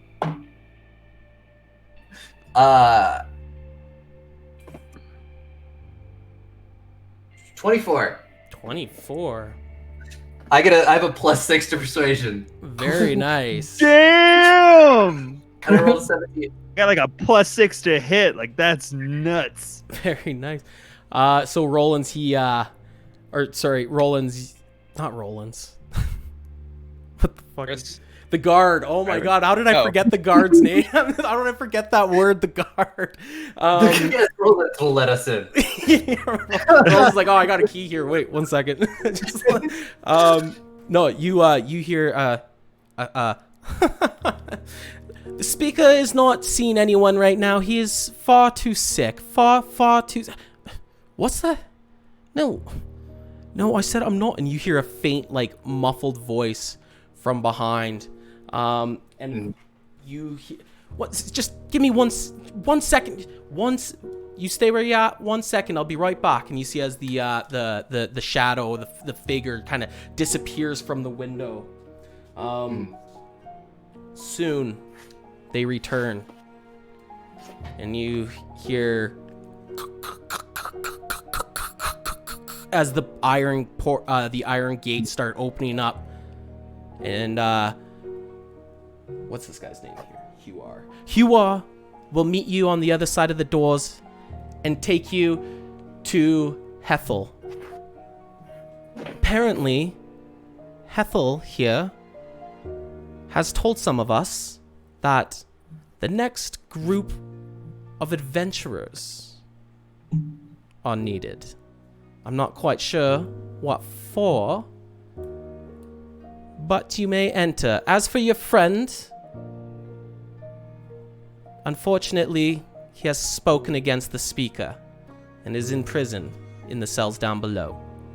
You are only to speak with Hethel, and you'll be under watch at all times. As the iron gate just kind of still starts creaking up, and then you just hear the like unlocking of the wooden doors. And as they open up, you guys are entered into this, you see this courtyard that's about 10 feet higher than the rest of the outside. So it's kind of got a little bit of a ramp on the way up. And as you guys walk up, you guys enter a courtyard. So you guys see footprints in the snow that are going to lead to various doors along this courtyard's perimeter, including a tall double door to the keep, and with its unwelcoming row of arrow slits and barred windows on the upper floor. To the east of this double door is a small single-story building with a slanted snow-covered roof. West of the double door are two unused merchant stalls with torn canopies. Tucked under some icy stairs in the northwest corner is a slender wooden hut with a crescent moon carved into its flimsy door. You guys also hear the sound of dogs barking and going insane as you enter this keep, the Caer. I'm going to drag you guys over to this map here. Well, this is all not ominous at all. Everything is fine. I think we should live here. It's probably okay. Yeah. I can set up shop in that shop, and it'll be inviting. What is this? 1 square is 10 feet? Is that really what this is? 1 square equals 10 feet. Holy shit. This is a fucking huge map. He's black for Zib. I don't know why Roland's is 10 feet big. Roland, I will take a 10-foot dwarf. That doesn't make any I've been sense. called worse. Zeb too. Whatever. We'll I'm a make you big guys man. full size because I'm not gonna fucking mess around with little tiny tokens. Who am I missing? Oh, I Iris. gotta zoom a lot. Yeah, I don't see anything. Oh, there I see things. So you guys have just entered this area. And that is where we're going to take a break. So we'll come back in 15 minutes with you guys in the snowy courtyard meeting a merchant, I guess. Or whatever. Not a merchant. It's not a merchant. It's a guard. Is it snow? Are we meeting snow? His name is God. A merchant. You are. He sells pain. Yeah, we'll be back in, I don't know, like 15-ish. My guy looks like Yay. Mermaid Jimmy Carr. Mermaid Jimmy Carr. A little bit. I can see it. How he laughed. There it is. That was well done. It's all That was about the very laugh. well done. Right? Yeah, he nailed it. Canon now. We watched a lot of Jimmy Carr stuff. It's good. Yeah, I watch a lot of 8 out of 10 cats do countdown. So good. I switch between all those types of shows. That Would I Lie to You when he's on it? Yeah, I like Sean Locke and John. Who's the other fellow? Both those guys are hilarious. Sorry, guys. I gotta say, I was nervous as fuck there as soon as I started reading the intro. So, that's You why it was nailed it. probably a little sloppy. Are we not live anymore? No, we're live. We're live. I'm just speaking. I I don't give a shit what they hear. was gonna say that I don't like forks. I want to double back on my previous position, but I didn't want to do it in front of everybody. But too late. Whoa, mask just- off moment. I've always been more of a spoon guy, a little spoon guy. Just saying, Well, like being held. But yeah, Expect- okay, I'll be back in like 15 minutes. I'm gonna go for a shake. Is the audio still playing and stuff? Yeah, can they hear it? yeah, they can Oh. hear you guys. If you guys go check out the stream, it just says like BRB. Mm. Nice. Yeah. Oh my Cool. goodness! I just realized I haven't had up my own stream. What the fuck? had those numbers. Yeah, I gotta. Somebody pass. asked I can only see a small amount of the courtyard. I can see my token, but that's it. I can't see everything else. We By got one the of way. those Yeah. purple mattresses. What do you and guys it think? is Oh, I thought that was amazing. normal. You have to Yeah, try it. this should be all you see. Feel like memory Mm. foam. Yeah, that's it. I just see This I feels see a small amazing, sliver. I see the right? entrance, and I don't see the Actually, courtyard itself. That's what I don't it's see. Oh, really? purple, Interesting. and it's a Oh, there we go. completely It just unique switched. comfort I got it. technology. There it is. I think it was the Yeah, dynamic sometimes if lighting. you stand in doorways, it's weird. The human body. It was the doorway. Cool. Thanks, Iris. There are less Sorry, awkward Bree. ways to try I'm purple. just gonna With call you free shipping Iris and so I don't 100-night switch guarantee. back. You I can always sample use that character purple names, comfort all so- for free. You're fine. Yeah. No, I How often you're gonna stream this? Sorry, what's that? What? Somebody asked you in your chat how often you're gonna stream this. Oh, I'm gonna be streaming. Every- So I stream every Thursday and every Sunday. So this group here is bi-weekly. Icewind Dale. I got 2 groups running in Icewind Dale. It's a different story. Sorry, it's the same story, but it's gonna be. It's not the same story. It's not. Mhm. And nobody's unless if someone reads the adventure, I'm not gonna say who's getting like the buy book. But one of them is gonna be like a little bit more of my take on it. And then Sundays I run Eberron games. So you got 4 It'd be groups. funny if you split it down the middle, like Iris and I got by the book, but then the other 3 characters in the party got like your homebrew, and it got like really disjointed in a single campaign. I have no idea what's going on. I'm going to go to the bathroom. Yeah, I'm gonna go grab some more water. and Yeah, just- shit. We'll be 15 minutes starting now.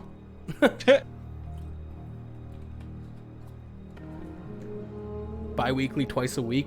No, this group's bi-weekly, only on Thursdays. So the next game with this group will be on the 19th. But next week, on the 12th, you can watch my other Icewind Dale group.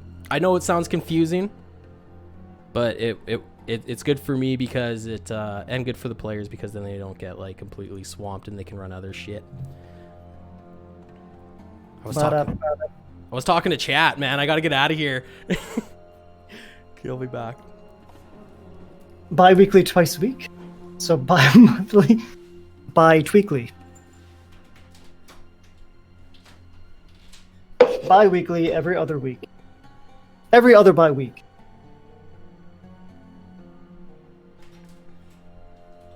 Bi-daily. There you go.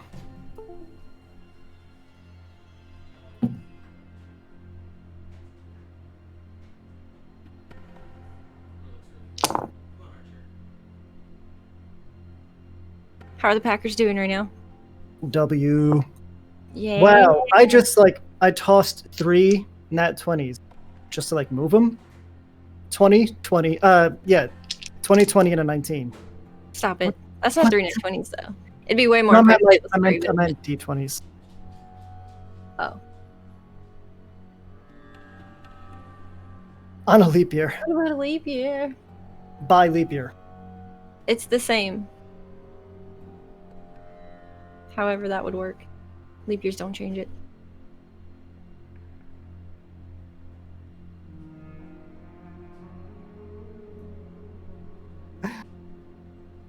No, daylight savings time, you just get an extra hour of the stream. Don't hold me to that. I don't make the rules. Is there daylight savings in Icewind Dale? Basically no. No, it's probably like that one part of Canada. That has no daylight? Yeah, there's a place in No Canada that gives you daylight savings time. I can't remember who was telling me about it. Oh, no. Okay, no. I was there's places in the U.S. that also don't do daylight savings time. For real? thinking eternal darkness, like Alaska. I think Arizona is one of them. Yeah. They just have their own thing going on over there, don't they? I like Icewind feeling Dale, like- Alaska confirmed. Yeah. Why not? Yeah. I thought it was Antarctica, basically. From all Well, the it's- pictures and the way he's been describing it, I just thought it was like desolate, barren, I want to mean- Google, is it Antarctica? But it's going to be spoiler. Yeah, well, I'd say yes, definitely. There's a bit of very North Canada, very Greenland, Norway, things like that. I remember playing the original, the games on PC years ago, and yeah, there's a lot of snow, but it's occasionally there is actually another season in Icewind Dale. It's just this currently is There are 2 seasons in Icewind Dale: winter and super winter. And, well, Icewind Dale, in its current condition, is like Antarctica, I guess. but Not whereas there's there are trees. Yeah. Aren't they all dying though? Isn't everything dying and stuff because of this? Some of them, yeah, but also some of them are evergreen trees and things like that. So Oh, it's Christmas land. Chris, No, but we have Santa already. Yeah. We're the elves. I I'll gotta be your reindeer. invest in some, but not heavy makeup. I don't want to go Tobias Funke over here. I probably won't dress up well, maybe, I don't know. It depends on if I can find more face paint because we didn't go to the Halloween store. Just do what I do. I'm gonna hit up some other shops and stuff and see if I can find things that are in my character's sort of look. Yeah. This was the closest thing I had just in my closet. And yeah, I'm gonna I wanted to get a actual brown leather jacket with a fur-lined hood, but then I actually did research and I just went, I don't want to invest $200 into a cosplay. Right. Well, maybe though. Yes, but It's hard no, not it's hard. It's hard to what was the word I was thinking of? Currently, I'm Financially. not exactly flush on money, so throwing $200 at a cosplay is not something I could really do. Yes, it'd be a leather jacket that I could wear, but I don't usually wear leather jackets a lot. maybe you should start. Like, what if that's your thing? Like, you just put on a leather jacket and it changes your life. I mean, I have heard that what leather jackets change your life. From everything I have learned of the leather community, that is 100% a factual statement. Yeah. It gives you like a boost of confidence. If you're wearing like a leather jacket, you're just walking around like, yeah, you know what? Maybe I am a badass. Yeah, Iris wears a leather jacket, not a badass. I like a character that has like anxieties and things like that. His like character with his social anxiety, but a 19 charisma. Can still be a badass. Yep. I was just like, I'm rocking a 19 charisma at level 1, so You're like Megamind. You're just not blue. Yeah, that's Bronin's job. I'm the blue boy. It's my job to be blue. yeah, Don't be Aki. sad. It does mean that. I thought you were about to say, I'm the blue boy, I'm the one who swims. I'm the one. I'm the one who blues. I'm the one who swims. I'm the one who blues. Blue, just like the meth I make. Wait, what? Not out Braun here in and the the Dale, Vulcan you don't. Not in the Dale, you don't? You don't know if I need, what is it? Something phenylethanol? Is that what he uses? I can't remember. Chemistry was a long time ago. They had to strike that script because then people would know the ingredients and make it at home. Didn't like the, well, that's the thing. Didn't they actually like, the creators actually learn how to make meth just so they can make it as accurate as possible, but then they don't dive into enough detail That's to their cover allow story. others to make it. I mean, Yeah, right. That's what just the internet is for. So what are you doing? I'm method acting. That's no different than the high school meetings we used to have. I don't know if you guys had those because I grew up in the South. So we actually had like cops would come in and talk to us about drugs. Listen here, y'all. And they were like, There, if you there. Whatever things you and- do, don't get Sudafed, propane, Yeah. isopropyl alcohol, bunch of steel, saltpeter, mix it together real hot now, and let it distill into crystallized form because that's how you make meth. Don't do it. Don't write that down. They're like, if No, your not house with- smells don't like write that down. happy and you don't own any cats, somebody in your house might be doing meth. If you don't Oh, because it's a straight And they ammonia smell. actually one year just went above and beyond and brought in a vial with actual meth in it to show people what it looked like, and they passed it around. Came back half empty. Wait a minute, this was full. I mean, they followed it around the room to make sure nobody tried to do anything, but they actually brought in real meth and just like handed it to a bunch of high schoolers. Like, The Don't do U.S. this. education system. Oh, the U.S. education system. yeah, well, the I US. mean, it is a huge problem where I'm from. So I guess America. The country of America? it's legal in Oregon now. They It's legalized decriminalized. it's No, it's decriminalized. You can't. Oh, You All can, drugs are okay. decriminalized in the state of Oregon. Okay. you can no longer go to jail for possession of like heroin, meth, cocaine. Really? But You can they still do. go to jail for selling it, though. Yeah. Well, So they that's send the you to the rehab. difference. Gotcha. State pays for rehab. So what? So Are we all American here except for Zach? Yeah. I know that Aubrey's in Virginia, and then you two said you were in California. Michael, where are you at? I'm in Not to Chicago. dox you. Chicago, nice. We're I the real read an no- article today. I read an article today about how Netflix, like the last 3 or 4 releases, are just shows and movies that have like been generally shitting on Chicago, and that people from Chicago are upset. And I thought that was a funny article. oh, is one of them Chicago 7? Yeah, it's Chicago 7.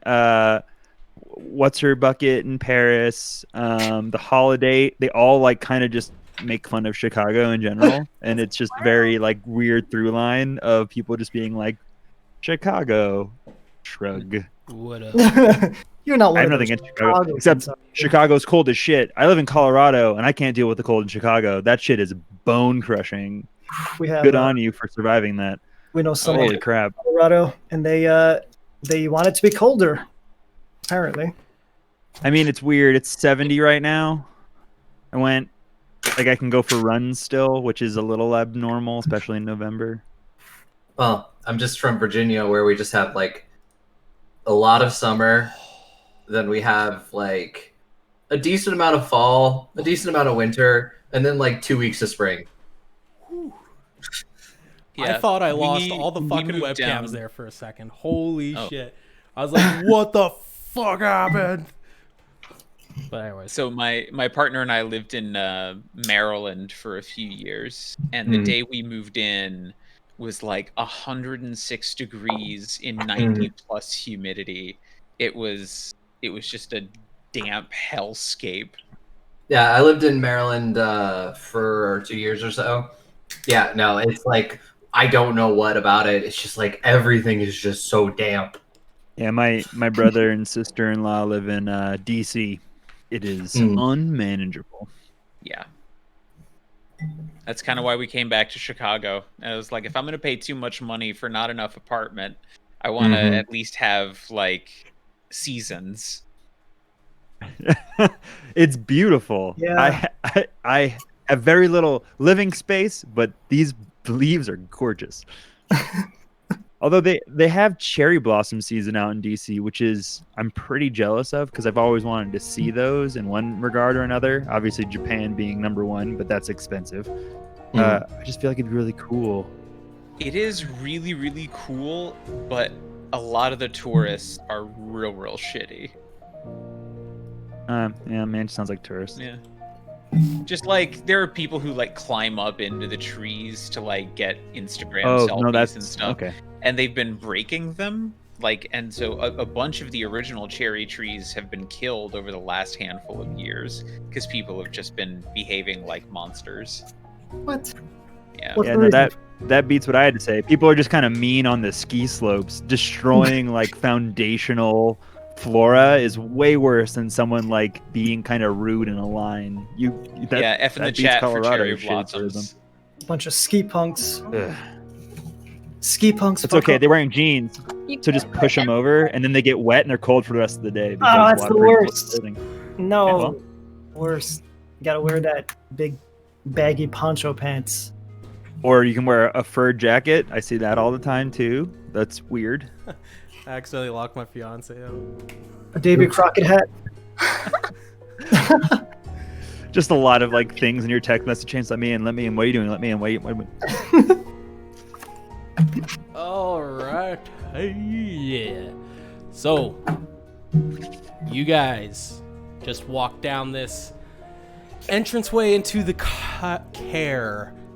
The Caer. I don't know. I can't. I was saying it earlier, I think. But you guys walk down. You guys can see that over top of your heads as you guys are walking in, there's holes in the tunnel, and you see a tiefling. And she was the one that you were speaking to earlier, Iris. The same shapes, similar styles and stuff. And you can see that she's just looking down at you guys as you enter. Can you actually all roll me a perception check, actually, quickly? I just want to see. Ew. God, what is going on? 5. 15. 9. 4. 10? Dad, 10. Okay. Iris, you look up and you can see not cauldrons, vases that are full of a liquid, and you're able to make out the fact that people would walk underneath here and they would throw down these bottles full of liquid on people and set fire to them, trapping them in here. It's a neat little defense mechanism, I guess you could say. But anyways, as you guys kind of continue on and you enter into this courtyard, you hear the of the wolves over in this area. Oops, I'm trying to... Coming from one of these stone walls. You can see a little stable boy quickly kind of run over as he tried to... Shh, keep it down, shh. Enough. The boy looks like he's maybe 12 or 13. He's not wearing an amulet. The figure in front of you guys is, though. He's a human. He's got a hood up. You can see his face. It's bare, but he's got a beard. He's got a short sword kind of at his hip, and he's wearing black clothing, black armor, and a black cloak. And he kind of extends his hand out, or not his hand. He says, Ethel wants to speak with you. Follow me. Come on now. Keep to yourselves, please. As he kind of turns around and starts making his way to the front door of the entrance here. Does anybody want to kind of look around and see see anything, or before we kind of go in? I want to. Yeah, Zeb's demeanor. Oh, sorry. Go ahead, Jet. That was it. I just want to look at the wolves or dogs. Okay, can you roll me a perception check? Please don't. Well, you know what? They're kind of behind a. 1 second here. Let me just see this.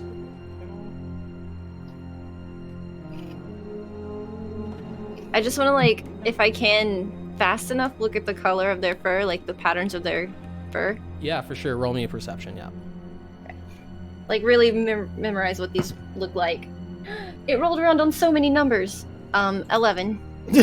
I don't. So many numbers. Which one? It did. It was like woo, woo, and then it landed. So you're able to just quickly. It's tough to take a quick look in here because the way it works is it's an entrance. The doors are open from the kennel boy who ran in here, but the kennels are kind of like hidden in the darkness a little bit. But you're able to make out that there's probably close to 6-ish wolves. They're got gray fur with like white tipped ears. They're snarling. You can see they got giant fangs and they're snarling, and the drool's dripping from them.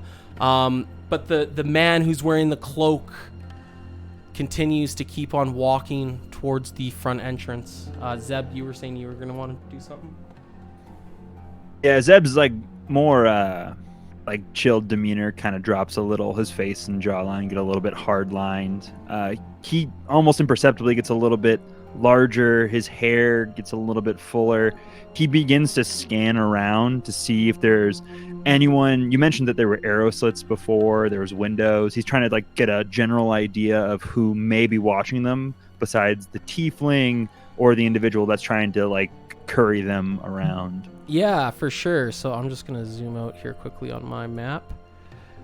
So you're going to notice off over on this side here, you're going to see a figure who's once again got his cloak up and is bundled, and he is standing in the window, but you can see from the torchlight the shape of a bow.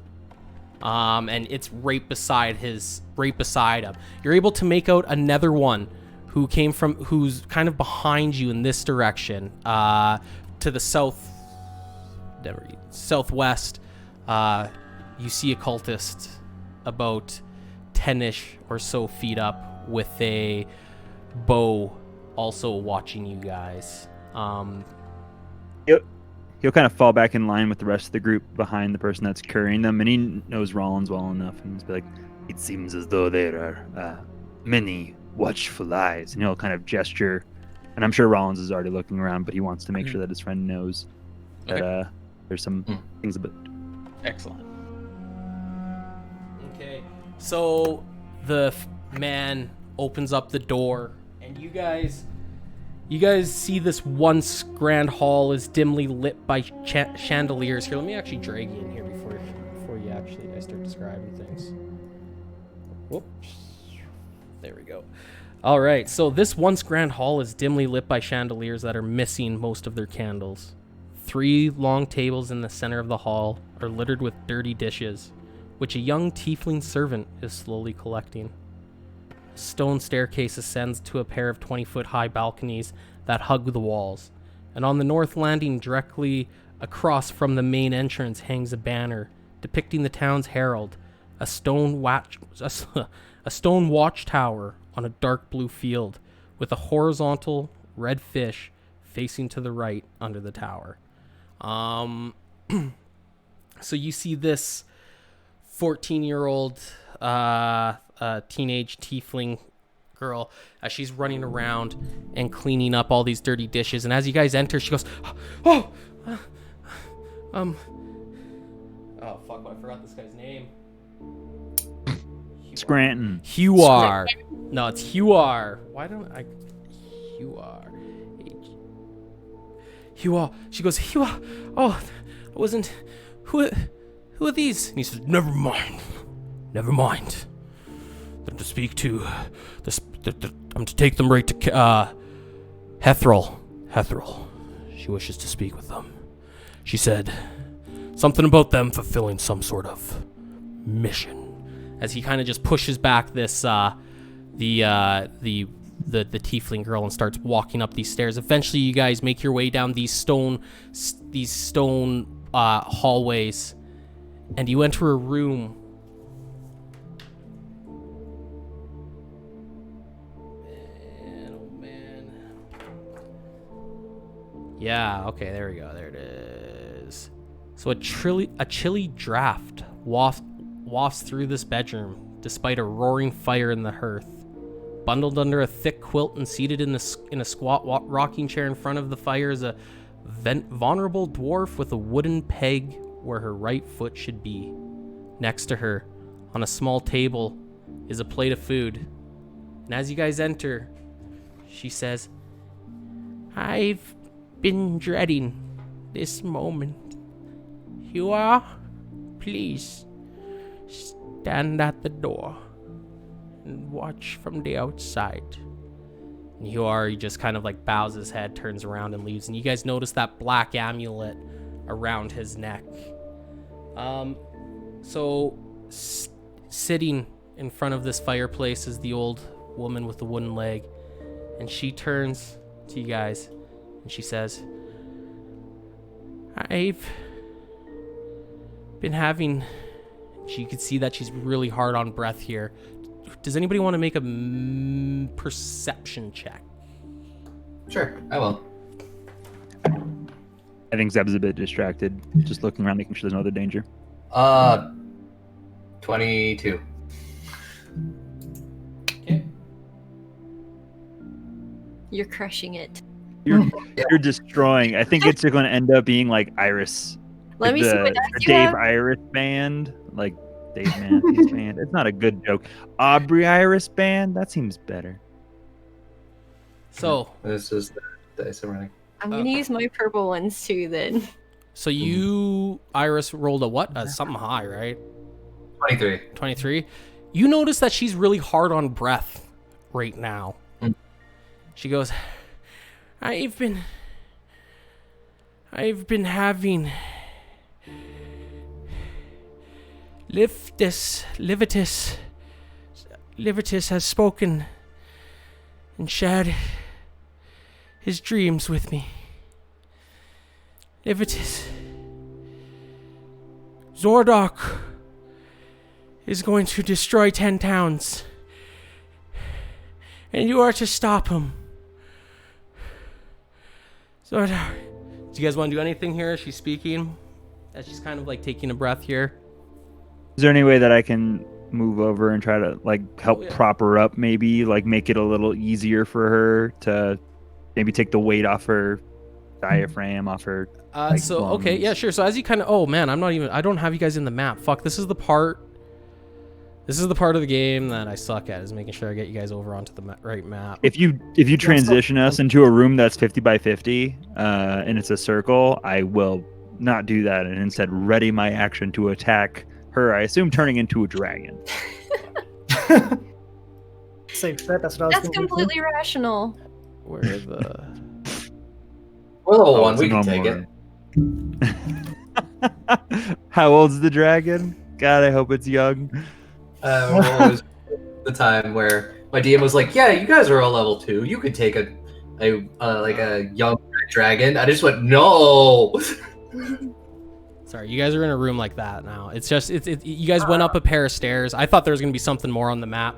But you guys look around the room, and there is the stone fire going, and the old dwarven lady sitting in the rocking chair with the wooden leg. Beside her is a small plate of raw trout. And with your perception, Iris. You're able to notice that she's old, very old, looking. Got to be close. How old do dwarfs get before they start dying? Like About 350. Yeah, I was gonna say like 300-ish years old. So she's 349. Yeah, 349. And yeah, Zeb, you kind of go step over to kind of like help her sit up in the chair, and she just kind of smacks your hand. Don't touch me.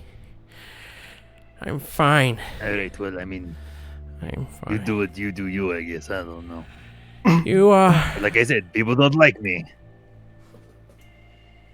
Zardark, Sunblight, the Druger Warlord will conquer Icewind Dale. Unless- Does anyone know what these names are? I've hung out here for some time, and it seems like well, it seems foreboding. Would be how I would assign the emotions to this event. I'm gonna look at you and be like, Duragar, Grey Dwarves, Dark Dwarves. Oh, like that guy that bled and the things froze. He said the Grey Dwarfs too. Oh man. I get it now. That solves that case. I'm gonna look at the old. And we pack up and leave. Space detective. Yeah. I'm gonna look at the old woman and in Dwarven say to her, would it be easier for you to speak in the tongue of the mountain instead? Yes. And you see that she kind of like releases her. She's still harder on breath, but it's just more natural for her, the conversation. So she's still taking deep breaths and stuff, but it's just a natural conversation. And she says, I had, sorry, just, what is this called? Levistus. Zeb's gonna lean over to Iris. Do you speak Dwarven? I don't know what they're saying. I mean, my father tried to teach me, but I never was able to pick it up very well. Me neither. I can speak Sylvan though, but I have no idea. Same. I got We that start one having down. conversation back and forth in Sylvan really quickly. Yeah. So Just showing off. Yeah. Like, we know languages. Everyone else. Yeah, it's like where is the library? How do I go to the beach? Like the basic phrases you learn in every language. I would like to order some food. They What always- do you mean I didn't read the contract in its entirety? Of course, I can Sylvan's say the that in other Feywild's language, languages. right? Yeah. Yeah, Yep, no, that's okay, fair. yep. No, that's a good one. Class 1 of every You own my first what? Baby common Sylvan phrases. That's day one. That's Sylvan 101. What's in this food? Why am I falling to sleep? Why do you need my name? No, I Both don't of have any them? friends named Titania. Why do you ask? Oberon? Who's that? Common Sylvan phrases. No one. So No one. Oberon is absolutely no one. Oberon, man, from Game of Thrones. Oh, The King of the Fairies. King of the Fairies. Oh right, Midsummer yeah. Night's Dream. Oh my god. Yeah, no, I'm a fucking idiot. I know what's up. You're Sorry, we were just riffing about the Feywilds you were reading. Yeah, no, I'm good now. So sorry, what did you say, Rollins? I asked if it'd be easier for her to converse in the mountain tongue. Okay. And just like ask her what she's trying to say. So she says, Levistus, the archdevil of Steiga, came to me. I speak with him. He told us of Zoradark Sunblight.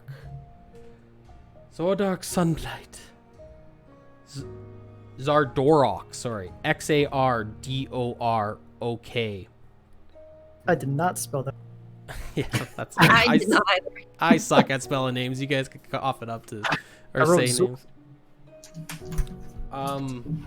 Got it. Zardork. Just Sunblight. he told me right before right before I sent word of a group of adventurers that will soon be coming to the gates. And you are the ones who are to stop him. And you see that she starts sweating a bit, and she kind of like reaches out and kind of starts gripping.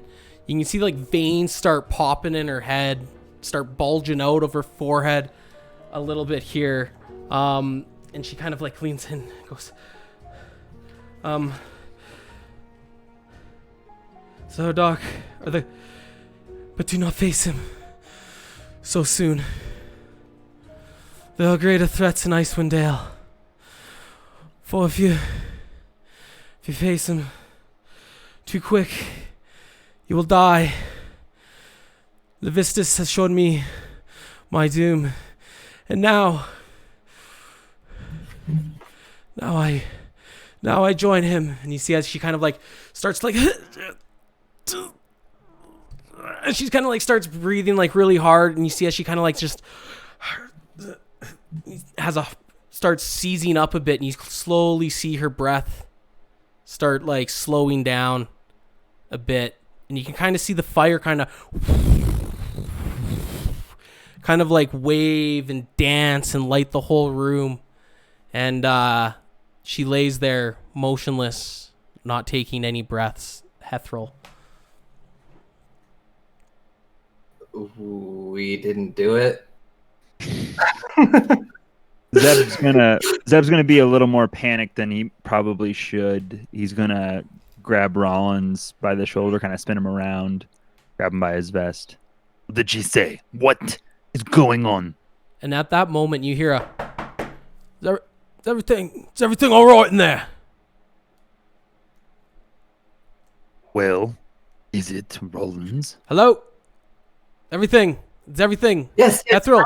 Everything is fine. Everything is fine. Hethril, you all right? We don't have anything to hide, guys. And you just hear, Didn't just- and the door opens up, and you see why do I keep on forgetting this fucking guy's name, man? I was contemplating trying to do like a Ethel voice. Yeah, I was actually just about to do that, like in Dwarvish, but I was muted. Oh, were you? Oh, Were you? no. Oh no. Okay, go back and say it then. Go back and say that. So what I was going to do is I was going to like try to mimic Ethel's voice and in Dwarvish say, "Everything's fine. Would you bring us some tea and cookies?" Okay, can you roll that with? Can you roll a performance or persuasion? Kind of your choice. Okay. All right. Everything's fine. I am quite alive in here. That is a natural goddamn 20. No way. Oh, She is feeling so good. I know Alright. that voice anywhere. My performance is a +3 as well, so it's a 23 modified. Nice. So you hear. Right then. All right, just let me know. I'll go fetch it. What did you say to go fetch? Tea and cookies. Yeah, I'll go fetch some tea and cookies, Hethril. Yeah. Remember, Kadrith wishes to see you later about the fella Rorik from the inn. And he Is it that to Rollins back in Common or in Dwarvish, or do we still not know what the conversation? That would have been common because this fella speaks common. Well, shit. Fuck, I kind of made that play for you, Rollins. What is that? Are you saying that in Dwarvish or Common? I was saying it in Dwarvish because I was trying to like sell it. Okay. All right. And he sold it. You sold it. You sold it. He doesn't quite. He goes, so, Hethril, I'm sorry, what was that? You know that I don't speak that. I guess I'll follow up with myself and be like, she said tea and cookies, boy. You should learn a few words if you can. Right, yeah, right. And you see, as you just hear him kind of like walk away down the hallway, as he mentions that stuff that he said before about Kadrith wanting to see him later, wanting to see Hethril later about the prisoner, Rorik. Okay.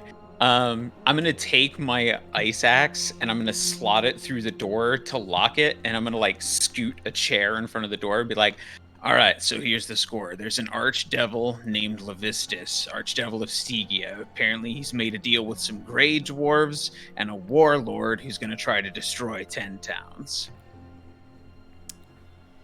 Do we know where this warlord lives? So we can go the opposite way?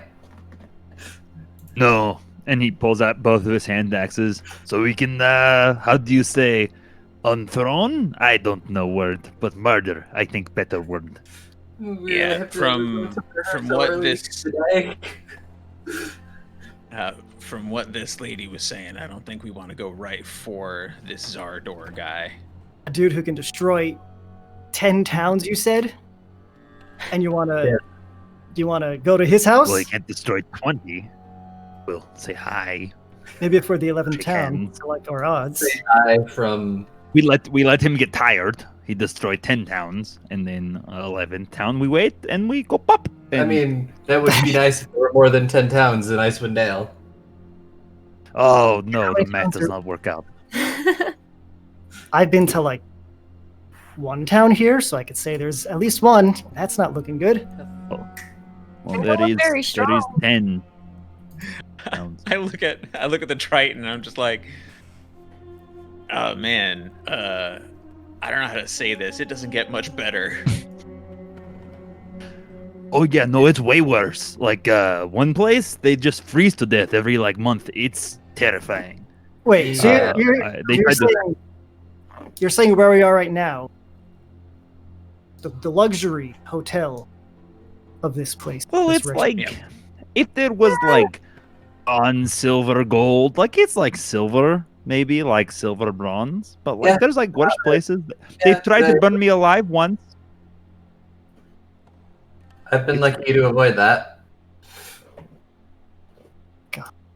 This is why I'm kind of glad I live out in the woods. Well,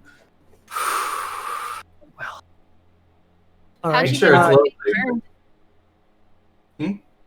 How did you get out of being burned? It's pretty easy. They tried to burn me alive, so I killed most of them and then left. It worked in my favor. Turns out they're very malnourished. It's easy to beat up people who have not eaten in weeks. Anyways. So what do you? Oh, it's dark up here. Welcome, new guy. It's pretty bad. I don't think that the darkness is what's concerned with right now. So, your name is Rollins, right? Yeah, Rollins.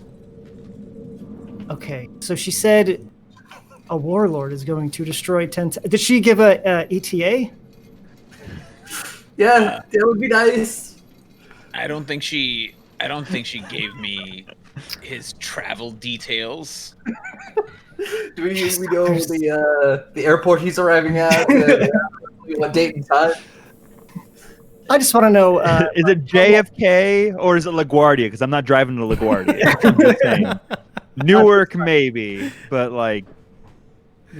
We should call her at the next seance and ask her when. That seems like a good use of time. But Good instead... question.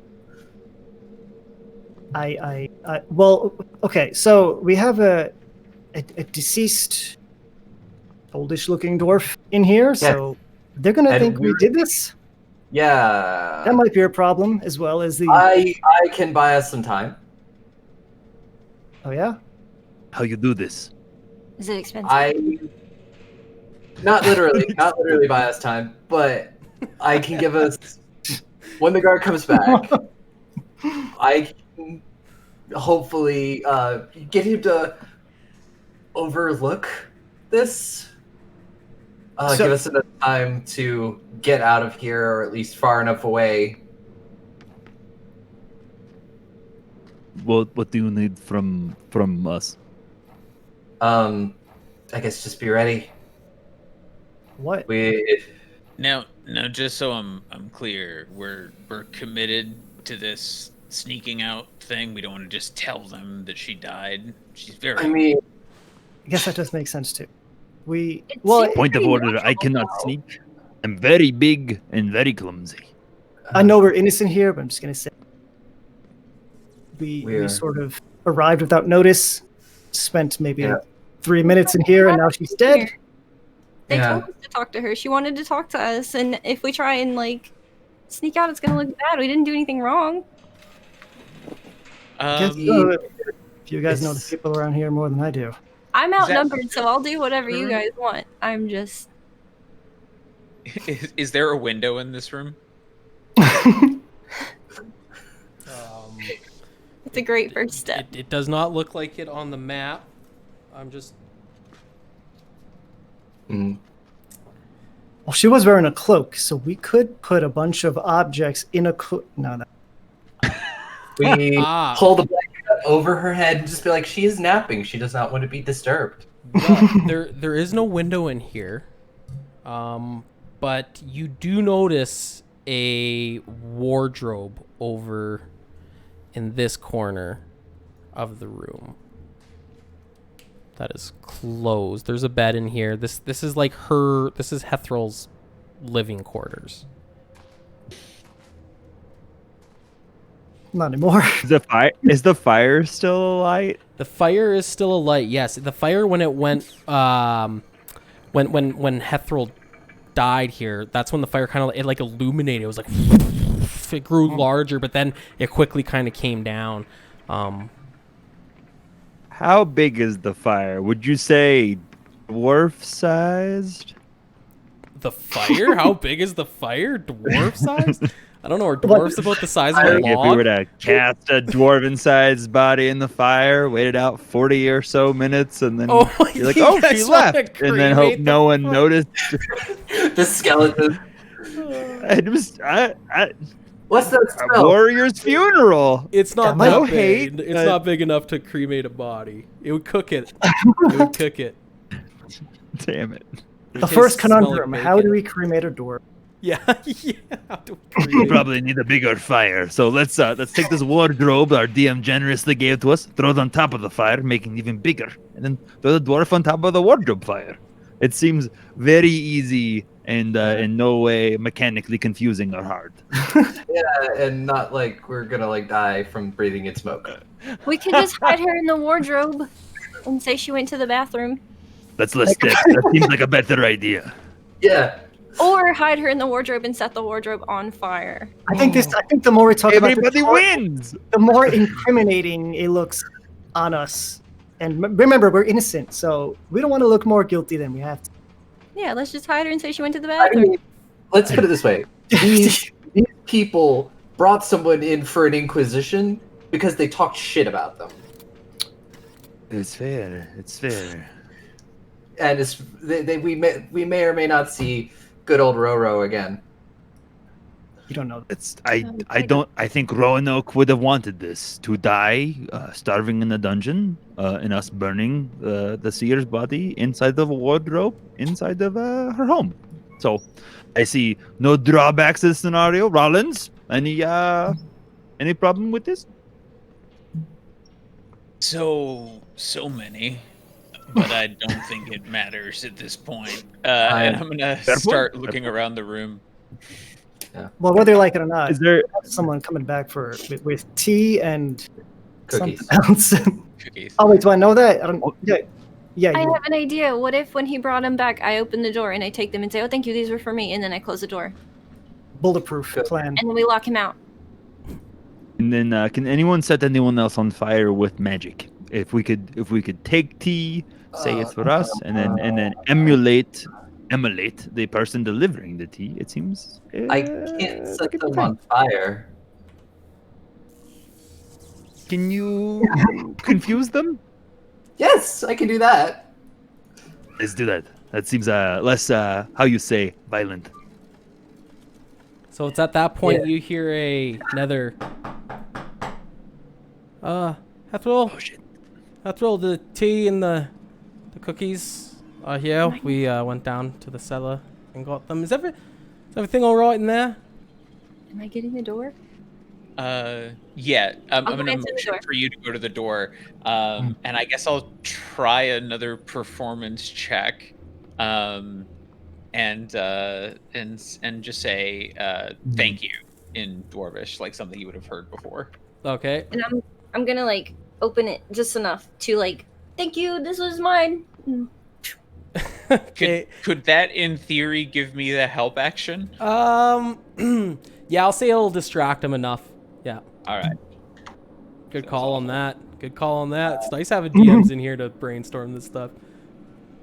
15 my... No, wait. My performance is a +3, so 18. 18? Okay. I thought it was one of my -1s. It's not.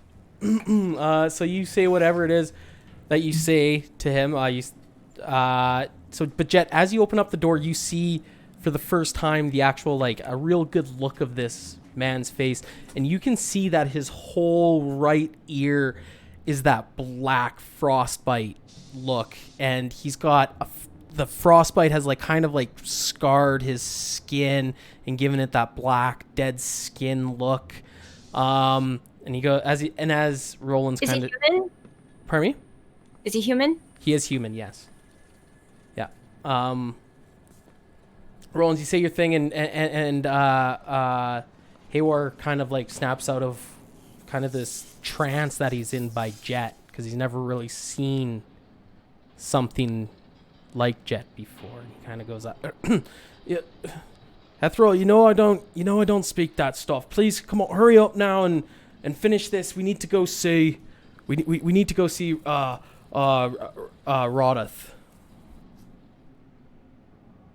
Or Cadrith. Sorry, Cadrith. Okay. I guess I'll say in common, it'll just be another moment. Okay. So, Jet, you got your key. You got your teas, your cookies. I'll start like eating and drinking it. All done, and then screeching it back over the floor empty. A big belt. Akino Miart, is the stream back up yet? Apparently it died. Sorry, guys. Oh no. Oh no. It's still good for me, but yeah. Yeah. All right. It's been fun for me. I think Okay. probably just their internet. They could probably need to refresh. Yeah. Sorry. So what are you guys doing there? I don't think we thought about. Can I whisper to Rollins? Tell the dude that she wants us to take the meeting for her, and she's going to bed.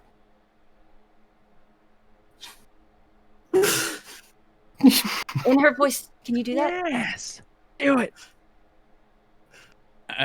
Sure. Why the hell not? play. Go big or go home, right?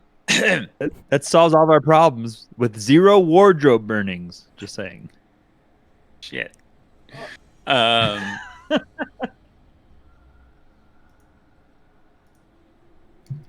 What was this guy's name again? This Uh, place is by Dunkin' I know, Donuts. man. I keep on forgetting this guy's fucking name too. It's Waywar. Haywar. Haywar. Hey, Haywar. Haywar. Haywar. Huar. Haywar. Huey. Huar. Just call him Huey. H. Yeah, I will. I'll call him Huey. I'm gonna go. Huey, this new group is going to be assisting with peacekeeping in town. They will handle the questioning and mete out justice. Yeah. Okay. Roll your performance.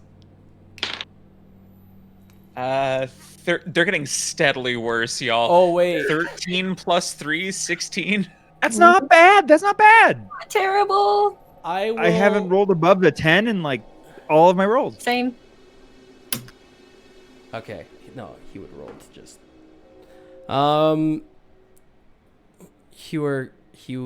Hewer goes.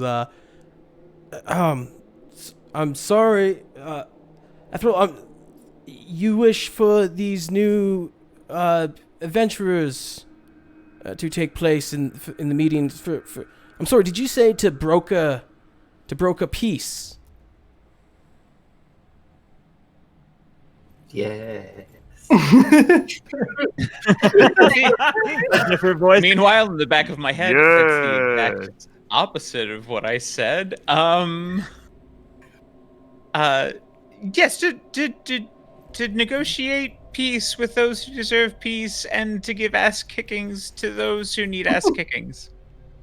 All right, then I guess this. 1 second here. I'm gonna interrupt him. It's just like, God damn it, Huey! Shut the fuck up and take them downstairs so that I can get some rest and drink my tea.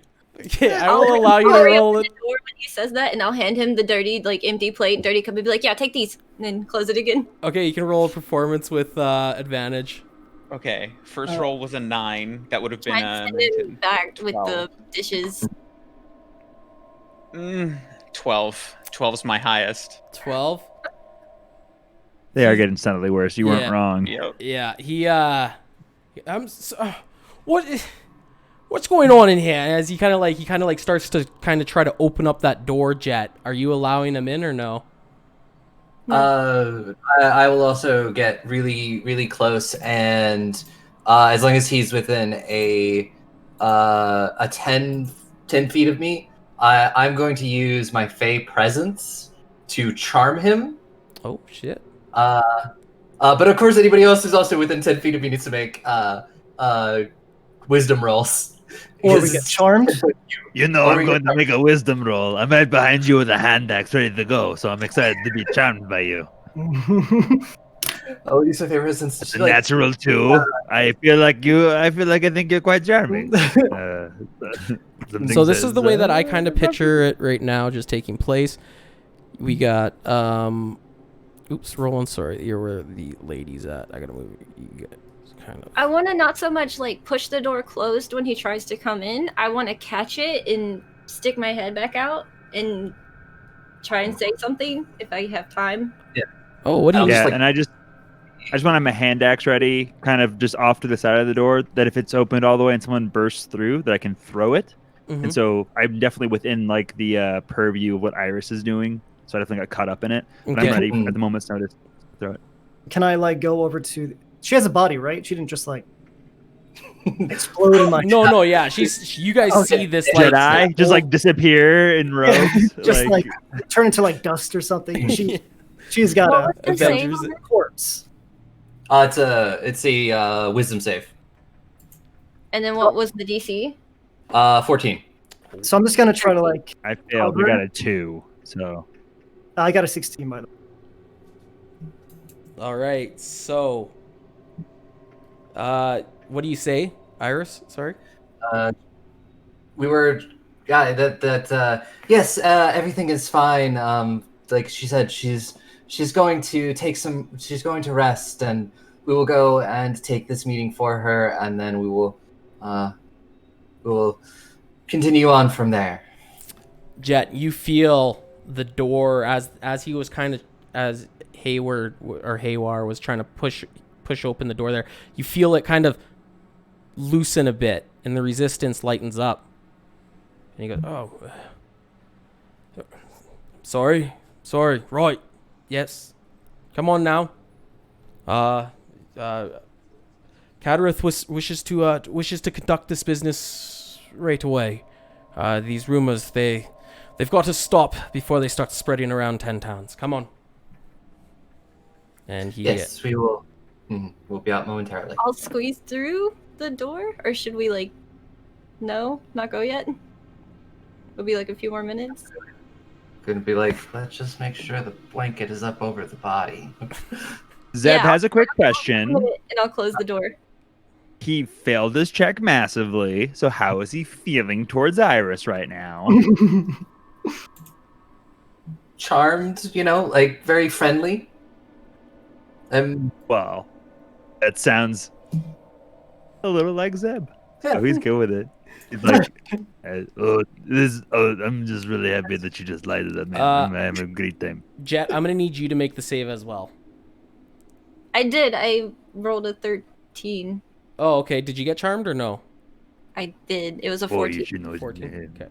Oh, and if I'm charmed, can I not like? do that. No, it's just charm. Charm makes you more likely to be friendly, and it gives me like advantage on like persuasion and things like that. Mm-hmm. Okay. Yeah. So, yeah, you guys. Sorry, did you guys say you want to take a minute or two here? Just long enough to like make sure that we either like put the body in the bed and like cover up with a blanket, or Okay. where somebody just like looks in, they'll just be like, okay, she's just asleep. All right. Okay. So yeah, you guys take a minute or two here, and you open up the door, and as you enter into the hallway, you see carvings and pictures.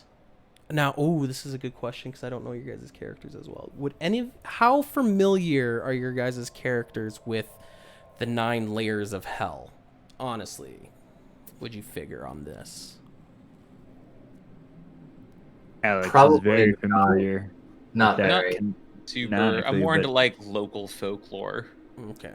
Zeb knows like living outdoors, killing monsters, and like very little else. Okay. I might know a couple things because of like palm readers and tarot readers around. So if anybody's proficient in religion or history, I will allow them to make a religion or a history check quickly on statues. Pardon me? I am proficient in neither, so. Okay. Yeah. Neither am I. 0. I think I'm nature. I'm looking on D&D. Yeah, no, you guys take your time here. I'll describe what you guys see. As you guys kind of enter out into the hallway here, the sconces are dimly lit, casting very small. It's very it's just you could barely. The rooms are not well lit, and you pass a statue of a. I'm sorry, not a statue. It's a painting. A painting of a devil, and behind him is a field of ice. Brona, were you able to, are you proficient in religion or history? Yeah, I don't think. No? Okay, it's all good. So you guys continue on and you make your way around the upper staircase of this. Just let me drag you guys out here so you guys can actually see what's going on.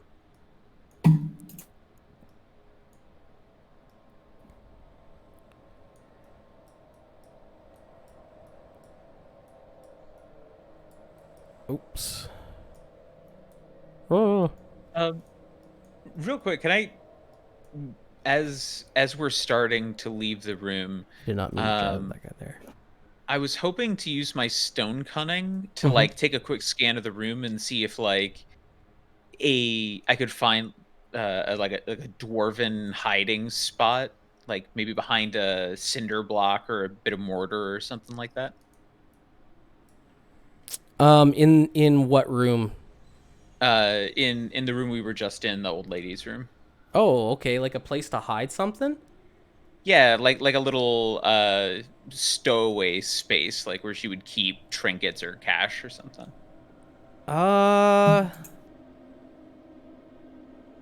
Okay, you wanted to roll stone cunning on that, eh? So would that be 10 plus your proficiency modifier, or? Stone cunning is double proficiency in history checks related to the origin or work of stoneworks. Okay. So it would be, hang on, the die roll +4. I'm not gonna make you roll because there isn't any. Okay. But that was a really cool attempt. I wish that there was something there. So Hayward takes you guys down the stairs and back into that main area that you guys were once in, and he opens up a nether door. The area where the tiefling servant lady was cleaning up the dishes. She is no longer in the area. The dishes are all cleaned up. And Hayward kind of leads you through a door. What area is that?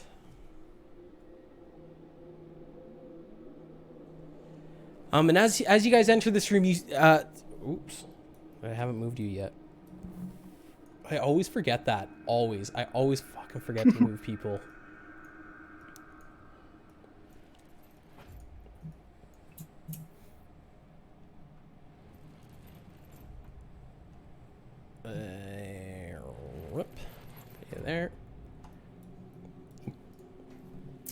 And do this. Hip hop poop. All right. So as you guys enter this room, you see a figure that is kind of standing right beside the door with his hands crossed.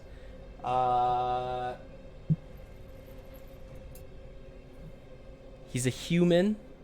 He's got the familiar amulet around his neck that you guys are starting to notice. A lot of these folk are wearing. Hayward kind of goes, Thoob, please, if you don't mind, can you? Apparently, sorry, what are you guys' names, by the way? Oh, I'm Iris.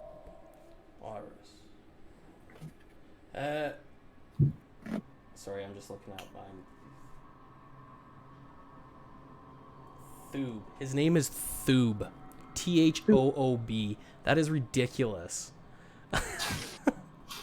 It's like if Mike Tyson said Scoob. Yeah, I can't. I'm like. Isn't here, Thoob? I'm like reading my Gosh, note. I'm damn like, it. is this guy's name seriously? God, that Thoob? was fast. Damn. There's like a list of Mike Tyson jokes ready to go next to you off screen, I assume. When you said that, I immediately started singing like the theme song. With Scooby Doo with Mike Tyson. So anyways, he looks at Hayward and Thoob says, yes, of course. Cadrith is expecting you guys the meeting here. He wants to quickly deal with Rorak. He says Rorak's been regardless, and he kind of just like opens up the door. And as he opens up the door, you are met with a tiefling who's got a haunch belly. And he's wearing blue robes. He's got white hair that kind of are around the horns over top of his head, and he's got fine clothes on.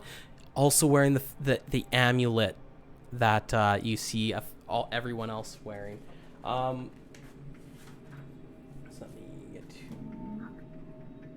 What's happening with Rorak? Is he there in the room? Is he like on his knees, like being questioned, being punished? No, one second. There we go. No, the room is empty. Sorry, I'm like having troubles here with like Roll20 for some reason. It's really fucking laggy.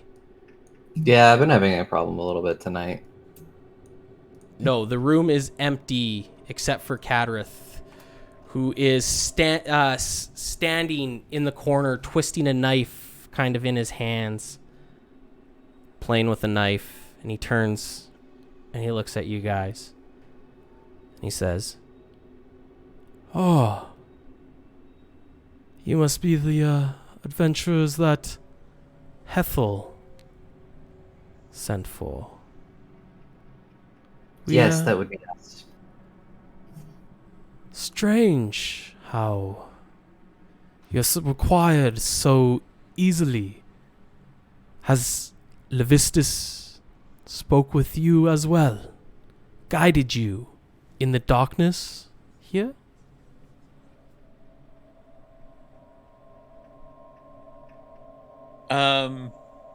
I'm gonna hang on. I'm gonna pull up my sleeve and show him like the gnarliest like devil skull art tattoo that I have. And just be like, "Come on, son. Levistus has got nothing on us, man."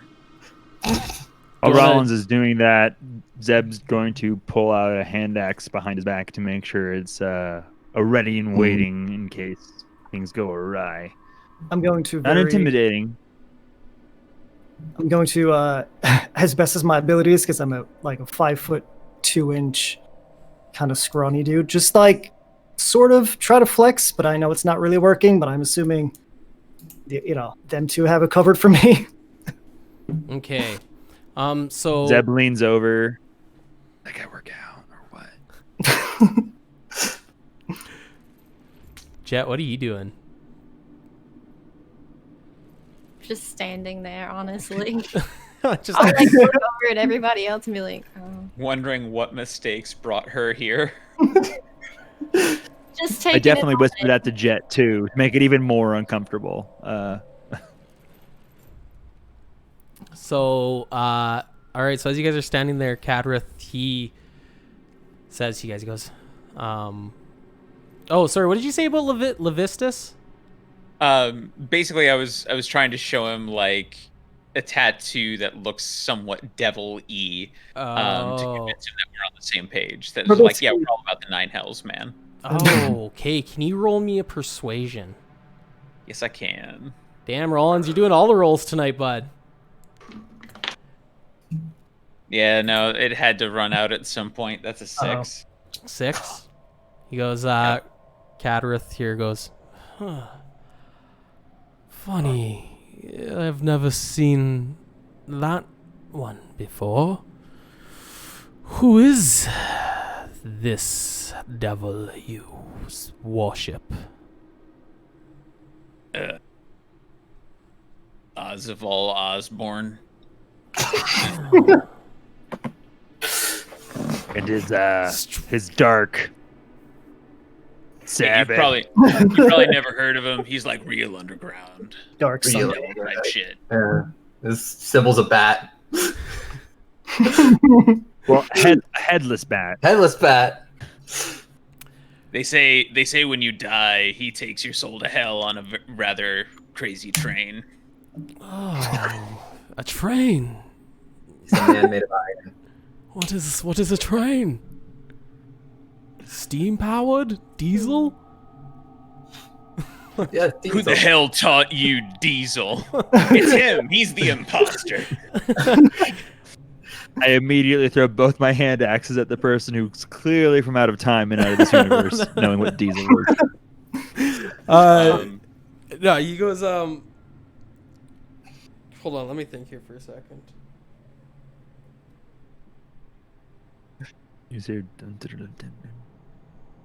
Like we know at a certain point, my random bullshit is not going to get the results we want. And That's why Zeb is hiding a hand axe. He knows eventually it's not going to work out. Levistus. Okay, that's the Levistus. I gotta make sure I'm saying that right. Cadrith goes, regardless, you're here in Hethel's place. What is to be done with Rorik?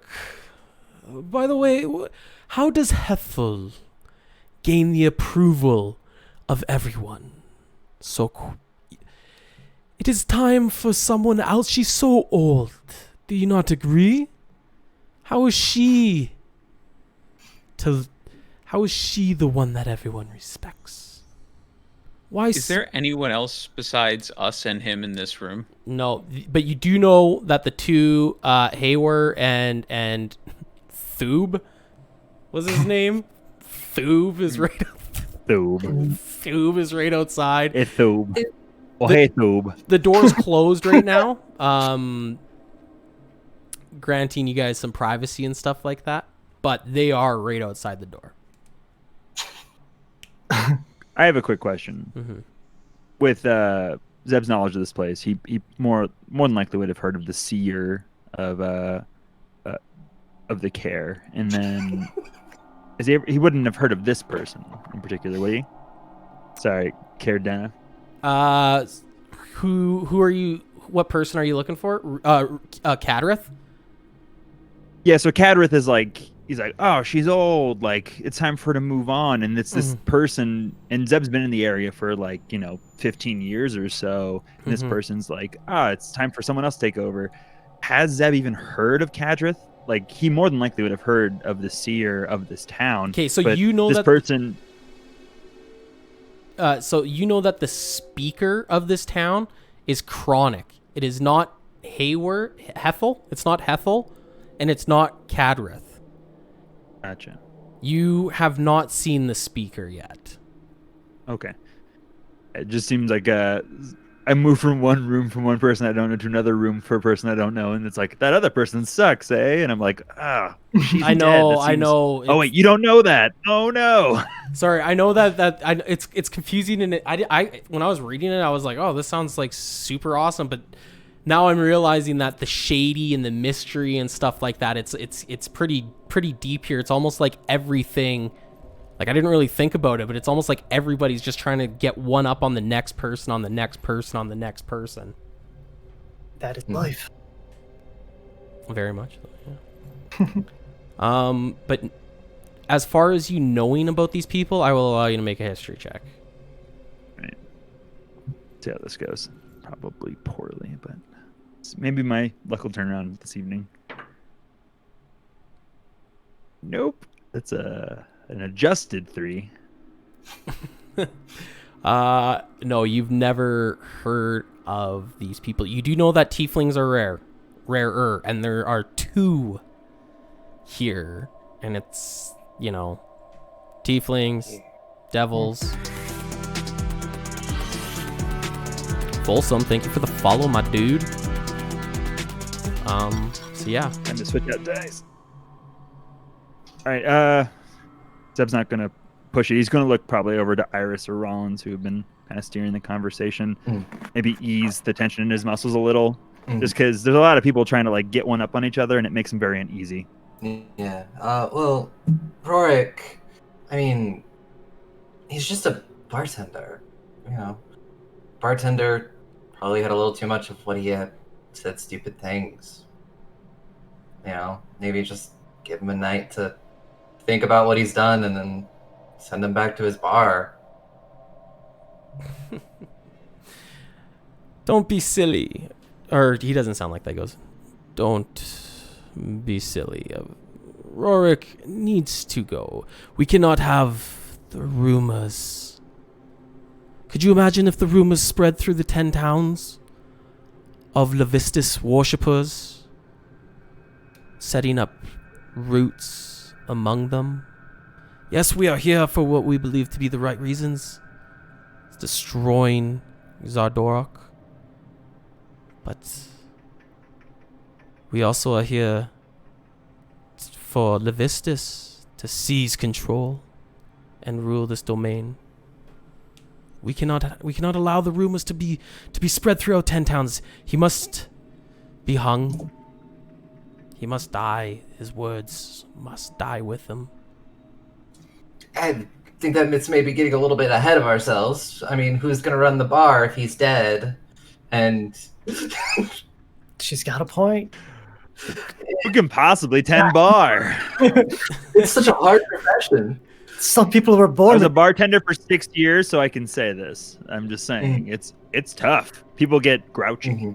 And if the bartender was to be hung or anything, it would only cause more problems, because then everybody would be, why did this happen? And then people are just going to talk more and more. Then we'll kill them all.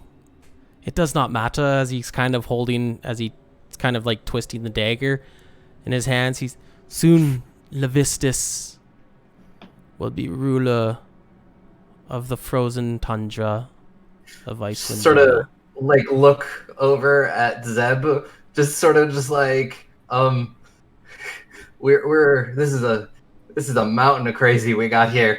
Not saying it out loud, but like I'm giving him a look, just like Zeb smiles. Like the tension in his face does not match the tension in the room. And he looks at Iris, and then he looks at Rollins, and he nods ever so slightly at Rollins, and goes, "Of course, it makes sense to me." And he throws a hand axe at his head. At Cadareth? Oh yeah, no, he just immediately grabs it from his belt, throws it the requisite 20 or so feet. Okay. To lodge it in his skull as best he can. All right, I will give you the attack here with I'll give you it with advantage, because Cadareth is not expecting this at all, and it's one free attack, and then we're probably going to be rolling initiative after this. Well, I mean, this is just we're now sure that it's did you Did I? What is 20 plus 6? Because I rolled myself a good old-fashioned natural 20. What? Oh, So that's why that dice went into dice jail. Oh yeah. um Oh yeah. okay. So go ahead Let's and get an F in the chat for Kadroth. Say goodbye. Been rolling terrible all night. Hey, Zeb does two things well. That's drink and fight, and at the very least, he shows up when it matters. Oh my goodness gracious! alrighty, I will. So you know how crits work, correct? Remember? Yep, it's a full. It's a full. So it's 1d6 plus 6 is my hand axe damage. Yeah. So he gets an immediate 6, right? And then yeah. I roll another d6 plus 6. Yeah.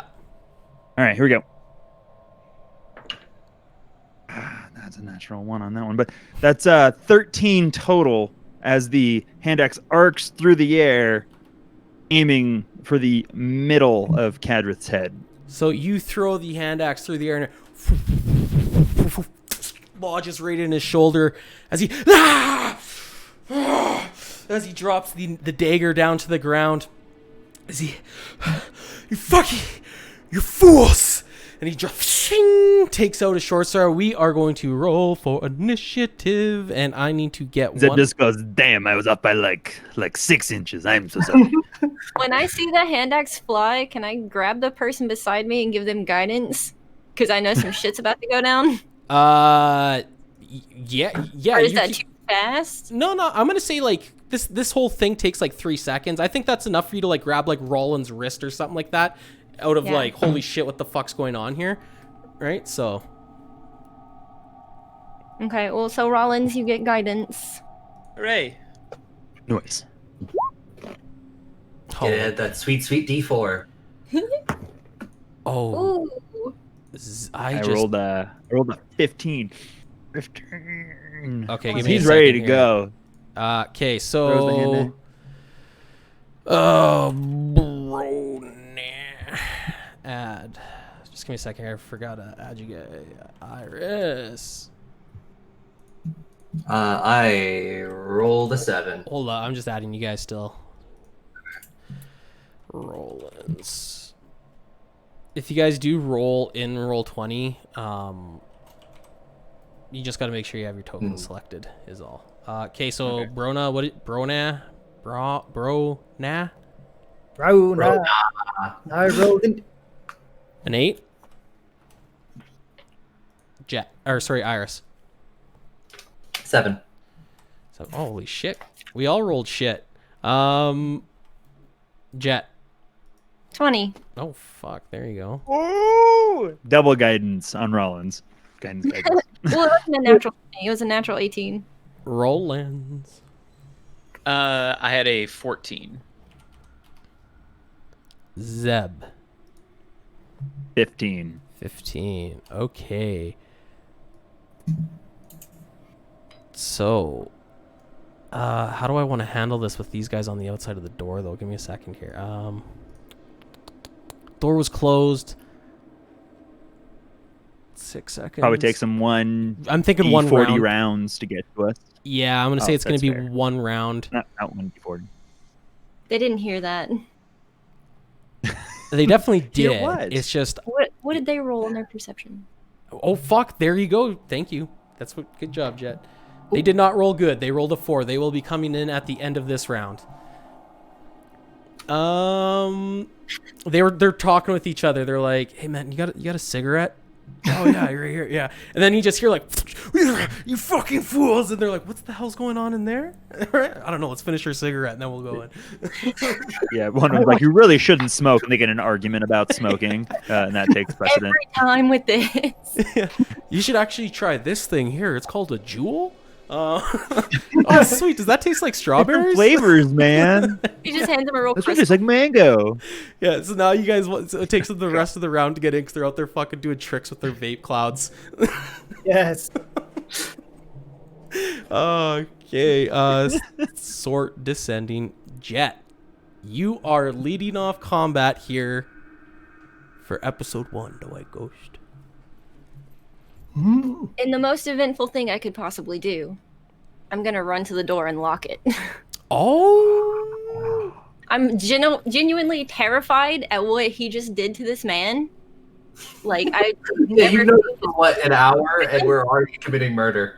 Yes, like I've never seen violence like this in my entire life. I'm terrified, but I do know there's consequences and people out there with weapons, so I'm gonna go lock the door. Okay, that is a 200 IQ play. I will say that. That is a very, very smart play. You are able to run over. You don't have to make a check or anything like that. The door it's a simple kind of lock mechanism, like a little thing on the handle or something. I will still allow you a bonus action, though. Okay? Can I put something in front of the door?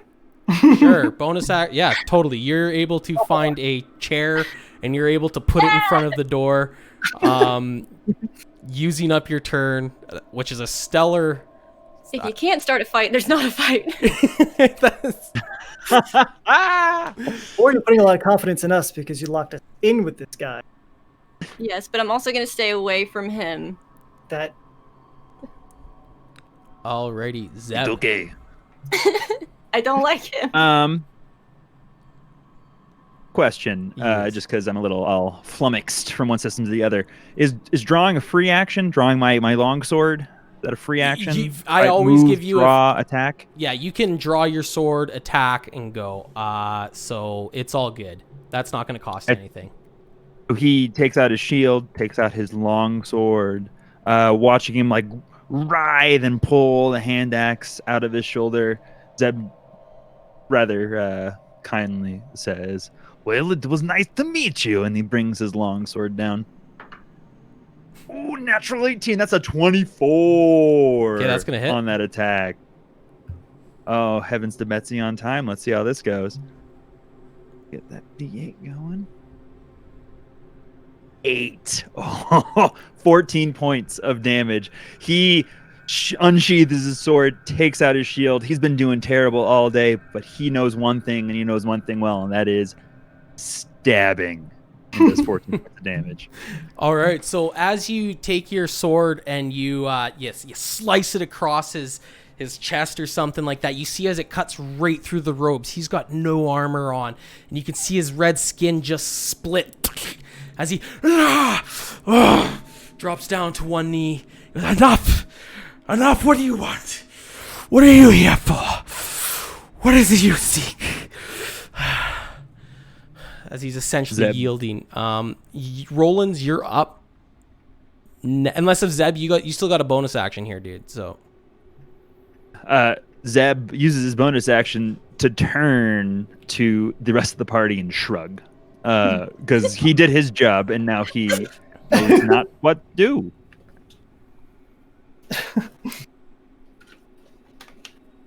you're muted, Rollins. Yep. I see that. Thank you. I'm gonna walk up and just sort of like tug one of my gloves a little tighter, and then pull my own hand axe out from my belt, sort of like whip it around a little, and then I'm gonna just tap him in the face with the handle, with the face of the axe, and say, "We want our bartender back, you son of a bitch." last call. Yeah. So as you say that, Cadrith, he goes, "Yeah, if you Thoob, as you just hear like a, what's going on in there? What's going on?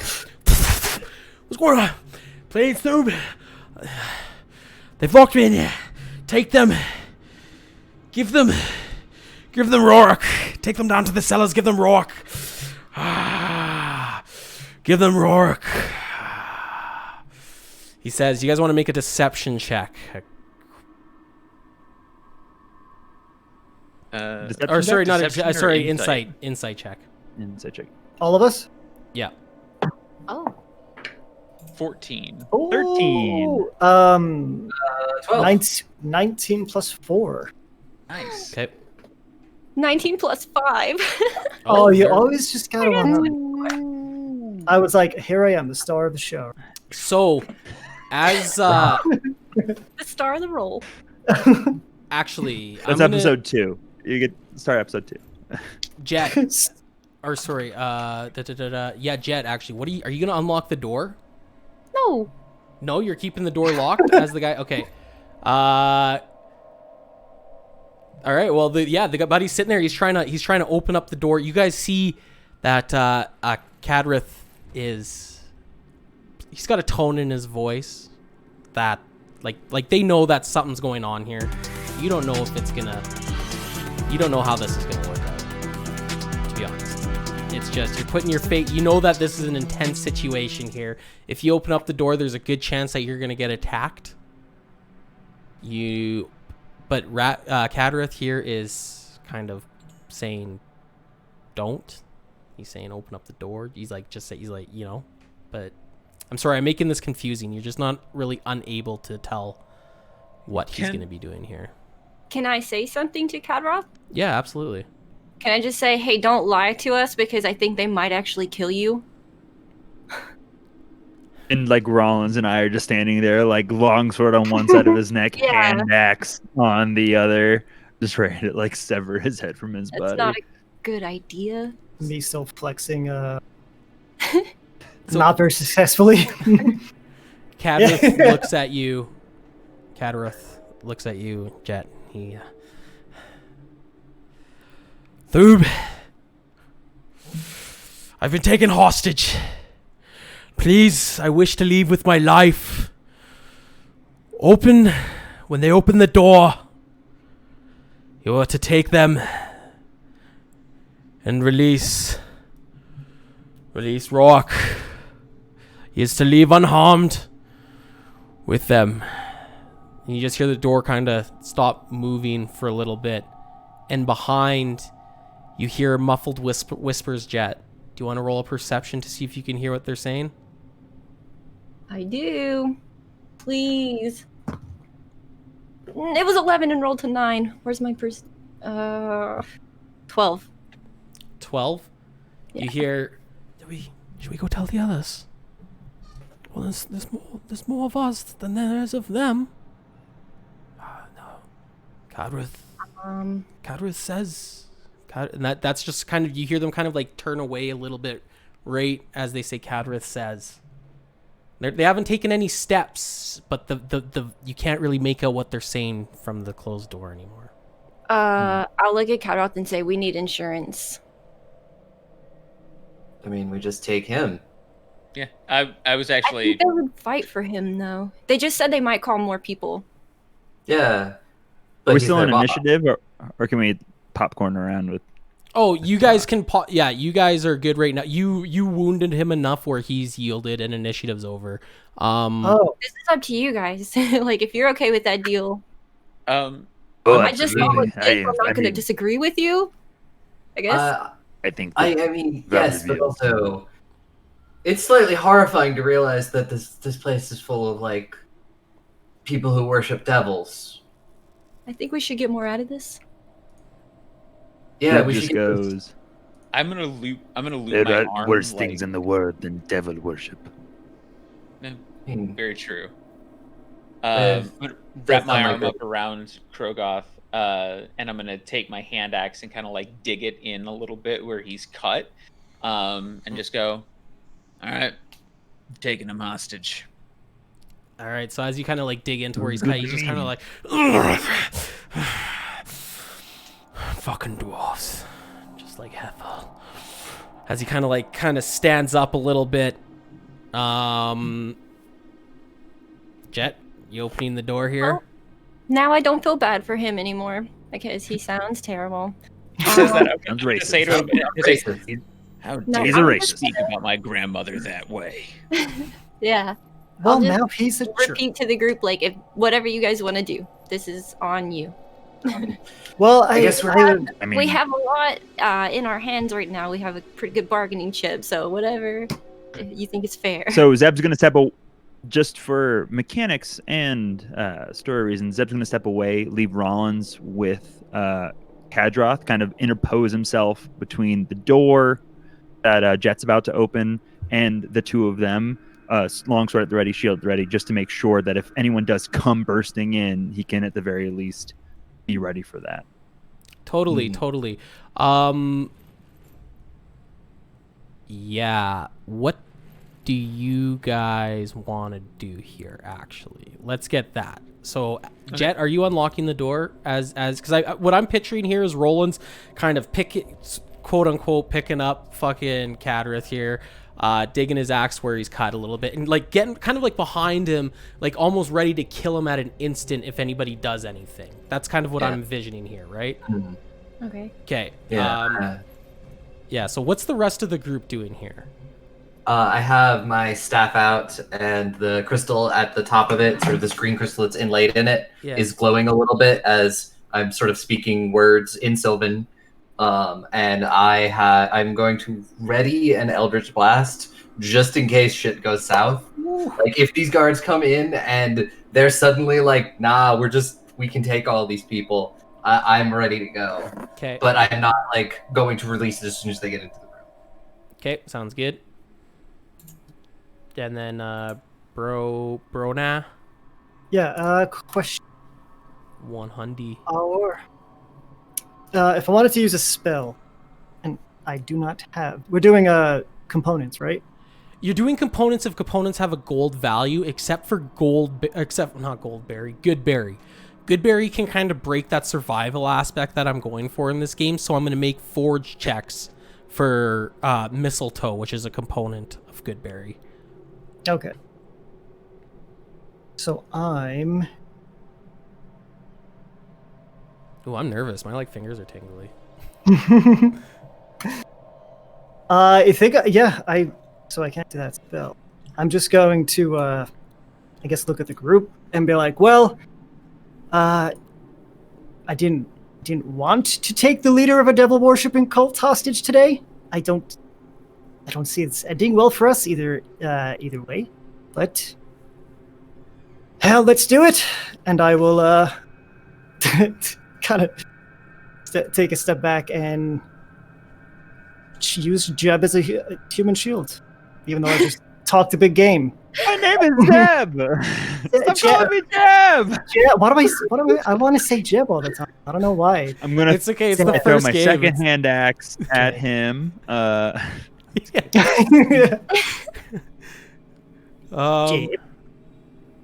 Jet. All right. Yeah, So I'll look at the group and get a thumbs up. I'm unlocking this. We're doing this. Before we do that, Zeb's gonna turn around, only trying to hide a little bit what's happening maybe from the rest of the group, and they can try to perceive what's happening. But Rollins sees it quite clearly as he gets a little larger. His teeth grow a little longer. His face deforms. His nose and mouth are jutting out a little. Hair starts sprouting from his skin, and he just turns and goes, What is going on? Why are you protecting those that are housed inside this castle? This intimidating kind of purview, trying to get information out of him, trying to see the actual impetus of what is happening behind these walls. And I want to try to intimidate him into explaining more of what he's hiding. Okay, go ahead and roll intimidation with advantage because that's dope as fuck. I forgot about this part. Forgot that he's a bear. I rolled a 1 and a 4. No fucking way you did. I did. That's adjusted 7. Adjusted 6. Oh my goodness. As a DM, I'm not gonna squidge rolls. That's the worst. My dice jail can only fit so many dice, so. Can we get an F in the chat for that dice roll? We get 2 Fs for that double dice roll that went south. Oh yeah, because can we get that F at disadvantage? So as you kind of take this beast form, this kind of quarter beast form sort of thing going on here, Cadrith looks at you, and you see him as he cracks a smile, and he goes, "That's a good trick. I could see why Hethel brought you here. Shame that you don't want to work with us. Shame. Very well, then." As he kind of gestures towards the door, and he says, "Shall we?" Zeb cools off a little and nods again at Rollins to start moving, because that seems legit. I got nothing.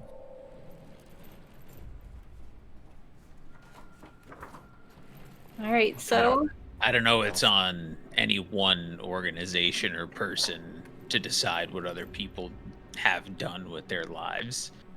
Nobody in Ten Town has agreed for these cultists to summon an archdevil and take over.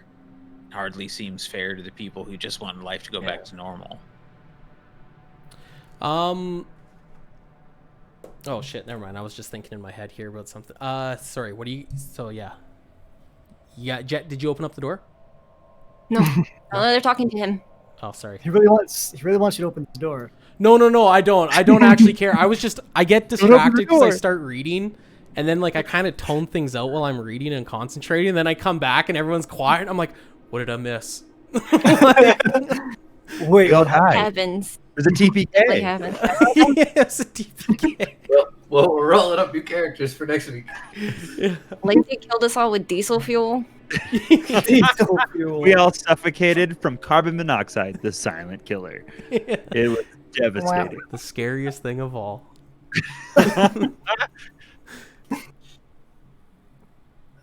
But I can't say I feel too good about letting a cult of demons continue to run free, but bartender first, and we'll figure out from there. Let's get Rorak, get him back down to the tavern, and figure out where we want to go from here. I do love Gilmore Girls. Let's make sure Rory's okay. Yeah, I'd prefer to save the action until we have an escape plan for everyone, not just one guy. All right. Lorelai is going to be worried. And I have exhausted my knowledge of Gilmore Girls. Aw. Great show. Is Zeb a fan because he's lonely and so cold? Just like Lorelai. Yes, I constantly push those away who care for me. He's got a Not point. Luke, though. Hashtag Luke is the best character in that whole show. Ook. I watched Gilmore Girls all the way through. I'm not ashamed, but the two main characters are bad people. I will say that. Oh yeah. Both Yeah. Lorelai and From what I watched, yeah, But they make bad choices. Did Oh, you yeah. ever watch the after show series they did on Netflix? Because I did not. I mean, I did though. I did too. Yeah. Thank you. Thank I've you. seen various episodes, but yeah, it's just like, wow, they make lots of really bad choices. Aw. Just saying. There's like only Luke's the only redeemable character in that entire show. Posit that show would have been substantially better if Paris and Rory had ever like taken their competitive streak and they examined sort of like attraction there. I feel like a year in the life would have been much more interesting if Rory and Paris were like running that essentially baby factory together, because that's what Paris was doing. I posit that would have been even better if it became an unchained cage match between Rory and Paris, as a separate storyline in which they finally resolved their animosities between each other. Though they grew as friends, there was always a tension there, and fist fights often relieve that tension. And then at the very end, Rory just figures out it's like Fight Club, and she is Rory and Paris. There's like a lot of I think you just solved Gilmore Girls. Well, now My I don't even God. have to Sorry. watch. It's just her arguing with herself in a hallway at like the prep school she was at. Okay, I'm going to start my blog on why Gilmore Girls is really Fight Club. I'll see you guys later. I've got better things to do with my life now. Enjoy your millions of dollars you just made in this single moment. Like, well done. Yeah. That's all I gotta say. Yeah. Oh fuck. I'm waiting for my Emmy. That's not how Emmy. Oh well. I don't know. Maybe. Give me a Tony. I don't know. Not Maybe they sing that. Stage play. You're making the stage Yeah. play? Yeah. I mean, one woman show. Yeah. So we're threatening That's how this Fight Club guy would with be. a bit of fault, whilst explaining to him the dynamics of Gilmore Girls. He heard all of it. He did. Did his mind fissure, understanding that his universe was not the only one, and realizing that multiverse existed? That's fine. I don't. I'm fried as fuck right now. I'm just like, you guys are talking about all this shit. I'm like, what the fuck? I zone in and out from Gilmore Girls to Fight Club to I'm going back and looking at my notes for what's gonna happen coming up here, and I'm just like, next thing I know, yeah, that Lorelai Gilmore is gonna be running around, and that stupid fucking like the guy that fixes everything in the town. I'm expecting this to become like future NPC. Yeah. Luke's Burger Shop or Just go to whatever. Luke's Cafe. Exactly. But no, you guys exit the room here. Or sorry, Jet, you unlock the door. So I'm going to turn to unlock the door, and as I turn around, I'm gonna like let my body start getting really warm, and I'm gonna scratch a piece of something off of my hair, and in my hand it's gonna start smoking a little bit, and I'm gonna ready produce flame. Damn, that's cool as fuck. Okay. So as you open up the door, you see Haywar standing there, and beside him is Thoob. They both have this.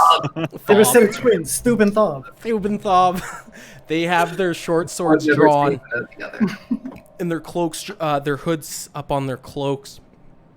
And you see Haywar as he looks to Thoob. Fuck, now I'm gonna say Thob.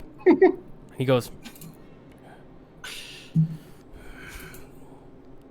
go. And you see as Thoob runs around the upper stairs of the hallway and runs into a room. And Cadrith says, don't go and don't go and get the others. They're gonna kill him. Don't do it. And Hayward says, don't. It's just protection. Don't worry. As long as if you don't hurt Cadrith, we will not kill you. All right? I'm getting the others to watch and fire upon you if anything happens. Do you understand? Kind of looks at you guys here. You guys all nodding. Yeah, as long as you don't do anything, we don't do anything. We leave with our bartender, and we give you back your person. Fair enough. Follow me. And he kind of leads you guys around the upper staircase and down the stairs and over into one of the towers. It's kind of a little bit of a journey through the castle. It's not too bad though. But as you guys are kind of making your way down, you see other guards start filling into the start coming out of doors and looking at you guys. You maybe notice about 10 in total. And some have got swords in their holsters, but they're all got their hands on the pommels. Some have got arrows kind of knocked and ready to go. It's a very tense situation here. Actually, do you guys all want to roll intimidation to see how intimidating you look here? To maybe prevent them from attacking or something? Can I roll to see if there's any more pictures on the like paintings or anything that might tell us a little bit more about these people, or maybe like give away something about them? Yeah, actually, why don't you roll me a perception? That's really fun. I rolled a 9. I assume I'm threatening them and then I trip. 21. 21? 9. Yeah, natural 18. As you're kind of getting led throughout this the Caer here, you the guards are kind of out on their are kind of out and watching you, and you look for the photos, and behind them you see photos of an ice devil over the plain field of a field of ice. But as you kind of make your way to the first level and you go into one of these towers, you notice that a bunch of paintings have been stacked. A family portrait, maybe one of a single individual, have been stacked and put away and covered maybe with a sheet, almost as if they're hiding them. And as you open up that door and you all you look around, Zeb and Rollins, you see the speaker step out of his room for the first time. And he doesn't look sick. He doesn't look frail. But he's in pajamas, sleeping garbs. And beside him are 3 guards, all wearing the amulet. You notice... Can you roll me a perception, actually? Both Rollins and Zeb on the speaker. My intimidation was dirty 20, by the way. Oh, okay. Oh, yeah, sorry. I forgot I asked for that. I got a 14. Okay. 6. I got an 8. An 8? Zeb only does one thing well, apparently, yeah. You Dab. guys, no, I'm not gonna, yeah. That's all you see. You just notice that he's surrounded by guards. You can kind of make out quickly the room that he came out of. There's plates all over the floor, we'll say. It looks messy. But yeah, eventually you guys are led into the into this tower, and Hayward kind of opens up this trap door on the floor. And as he opens it up, you see a ladder that descends downwards. And maybe 3 or 4 guards have kind of followed you guys down into this room. They're kind of standing in the doorway as you all enter into the to the tower here with the trap door. And Hayward looks over to Redith, or not Redith. Cadrith. He looks over to Cadrith, and Cadrith says, "The cells are down there. Rorik's down there." And you see Hayward as he says, "You first," as he points to Jet. No, sir, that's not how this works. Zeb looks at Jet, nods, and pushes him forward instead. You look at who and nod? Well, Jet's like, that's not how this works. So Zeb was trying to make them go first instead of The Jet. other guys? Oh, Cadrith, he looks at Hayward as you kind of like push him or gesture that forward, and Cadrith says, "Go down. Obviously, they're not going to trust you. I told you don't bring the other fucking gods. Get that. Go down. Go down first. You're making a fool of us." Thank you, Cadroth. And you see as Hayward, as he kind of grits his teeth a little bit, and he kind of just like goes down. You guys can sense a bit of resentment here between Hayward and Cadrith. And as Hayward descends down, you see as he kind of sparks a torch and it lights up you guys just see concrete, you see stone below. You can't really make out what, but you get overwhelmed by a sense of cold. You can feel the cold rushing up through the trap door here. And Hayward looks up at you. He's kind of like, "Next."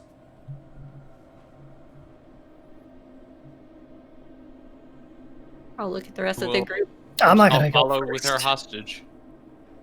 Okay. I'll go after him. Okay, so Redith, or not Redith. Why do I keep on saying Redith? Cadrith kind of makes his way down the ladder. It descends probably about 10-ish, 15-ish feet.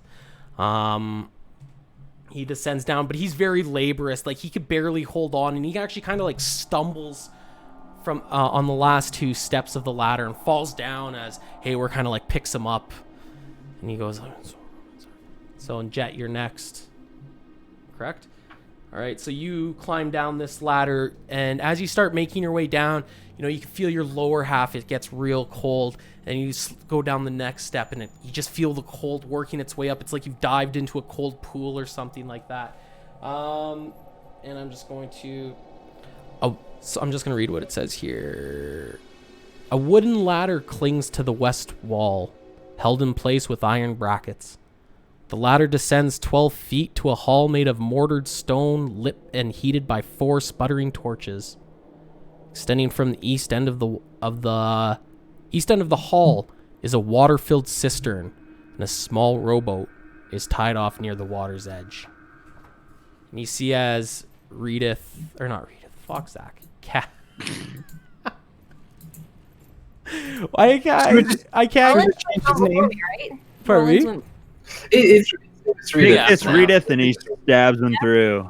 Yeah, I would have gone after the hostage, so I would have Yeah. been down there before you. Oh, I wanted to go after Yep, him. yep. oh, sorry.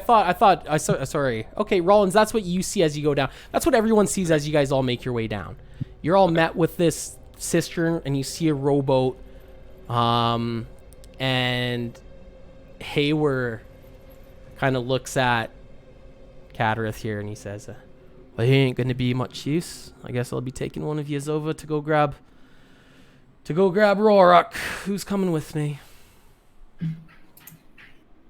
Zeb will volunteer. I was gonna say, probably the Iris will volunteer hand as well. axes. Can only take one, unfortunately. Alright. You look over at Iris. You think it'll be more of a words or swords game? That's the question. I think it might be more of a swords game. Can you charm him? As Oh, in, charm. No, but I think Zeb can be pretty charming if he wants to be. that's why you're wrong. I meant with like charming with the point of your sword, but I unfortunately I'm good with words. I may be good enough for that, but I can't do what I did earlier again for a little bit. I'll walk over to Zeb Very nice. and I will. I nailed it. And I'll just say, "All right, big man. I don't think this is cause for any concern, but in case." And I'll slap him on the. Well, give him like a pat on the back and cast guidance Very nice. in case he needs it. We're just gonna get guided everywhere. Thank you, my Danny Blue friend. I appreciate you and your very strange face.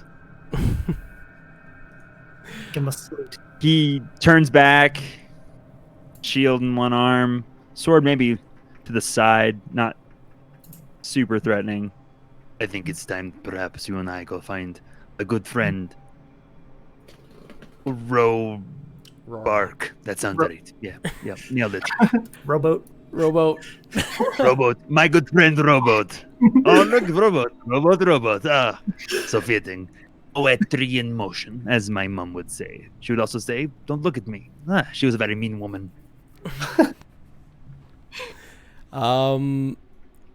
So as you get into the boat here with Hayward, he kind of gestures to you and says, "You're going to be doing the paddling, friend, not me. This isn't my friend I'm after." He looks, sees two paddles. I want to look this guy over, see if he has any kind of weapons on him, make sure he can't take advantage of me in perhaps a more prone position. You look him over. He's intimidating. He's got weapons. You see a scimitar that's sheathed, a short sword that's sheathed. You can make out like a dagger kind of on the opposite hip. But he kind of just sits down on the rowboat and kind of takes a little bit more of a relaxed. Well, it's not really relaxed. It's a tense situation. But he's sitting right now. He's not standing in an opposing or a threatening way, really. I'll sling my shield behind my back. I'll settle into a rowing position. I'll lay my long sword across my lap so that if need be, I can reach it immediately, and I'll begin to row towards Toward objective. the other end.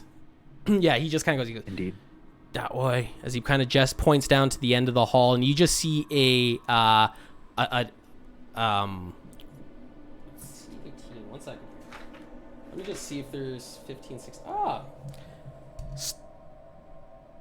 Stone steps descend into the icy water that partially floods this 20-foot wide arch tunnel, which continues eastward into the darkness.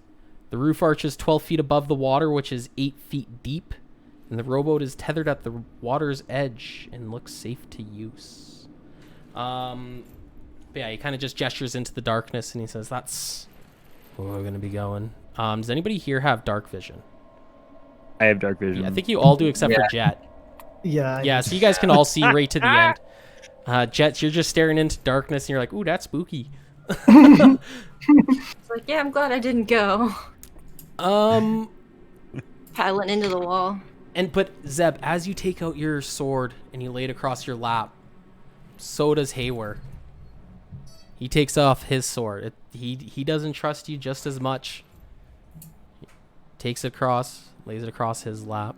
Right then, off we go. As he kind of just like pushes the boat away from the stone steps here, and you slowly start drifting off into the water. As you kind of like dig in the oar and you start rowing, a little bit of spray kind of comes up and it catches you on the cheeks, and you can feel the instant cold water. It wakes you up fucking instantly, the little tiny spray. And you slowly start rowing your way out. We're gonna end with you there, and then everybody else, can I get you guys to make me a perception check quickly? So that would be Brona, Iris, Jet, and Rollins. You perceive Zeb dying as he's murdered in front of you. 22. Oh. I got a 22. 17. Natural 19. Ooh, very good. 21. 22. Perception, right? But you don't see in the dark. But I don't see in the dark. That's okay, because this is actually it's actually lit here. It's where Zeb's going. It descends into the It's darkness. lit. But It's fucking lit. Jet, Brona, as you guys are kind of like watching Zeb start oaring his way or pushing his way out into the darkness, you see a sheet kind of hanging out around the corner from this area up over here to your left, to the north. And as you kind of look around the corner, you see 5 lumps covered in sheets. And with that, you see 2 little points pointing up from these sheets at the base of each lump. And you can see dark red stains of blood. Kind of, they're dry, but they've soaked through the sheets. And that's where we're going to end this session. Oof. You said there was how many? 5. 5. 5 lumps for sugar. That's a sugary ass tea. I'm just saying. So yeah, guys, thank you so much for playing. I was a bit nervous there, so sorry if that was a bit of a mess, but I had a lot of fun. That was fucking. Oh my god. Oh, that was great. I look forward to my character's death. It seems great. Well, I guess I should say I look forward to watching either the 5 of them die in front of my eyes and then myself dying, or they watch me die and then they themselves also are consumed by death. It's really a dealer's choice. So You know, say- everybody dies. Hurling a hand at a devilish looking dude turned out, better than I thought it would.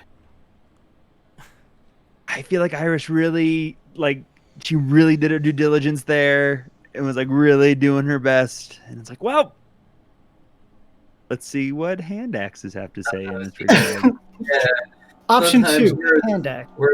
Words only do so much. that was honestly, I wasn't expecting it to be that RP of a heavy session. Like, kind of when you guys just walked up through the front, I was like, oh damn, okay. Like, I thought you guys were gonna sneak around or something, but it was a lot of fun. Man. Look at us now. Yeah. Nope, we knock on the front door. We throw hand axes when we Hanging out in the it's great. cave on Right a in the boat. corner. Yeah, it'd be Yeah, interesting. we're on a Sad. boat. I'm gonna count that as a win. Hey, I mean, We're on a boat.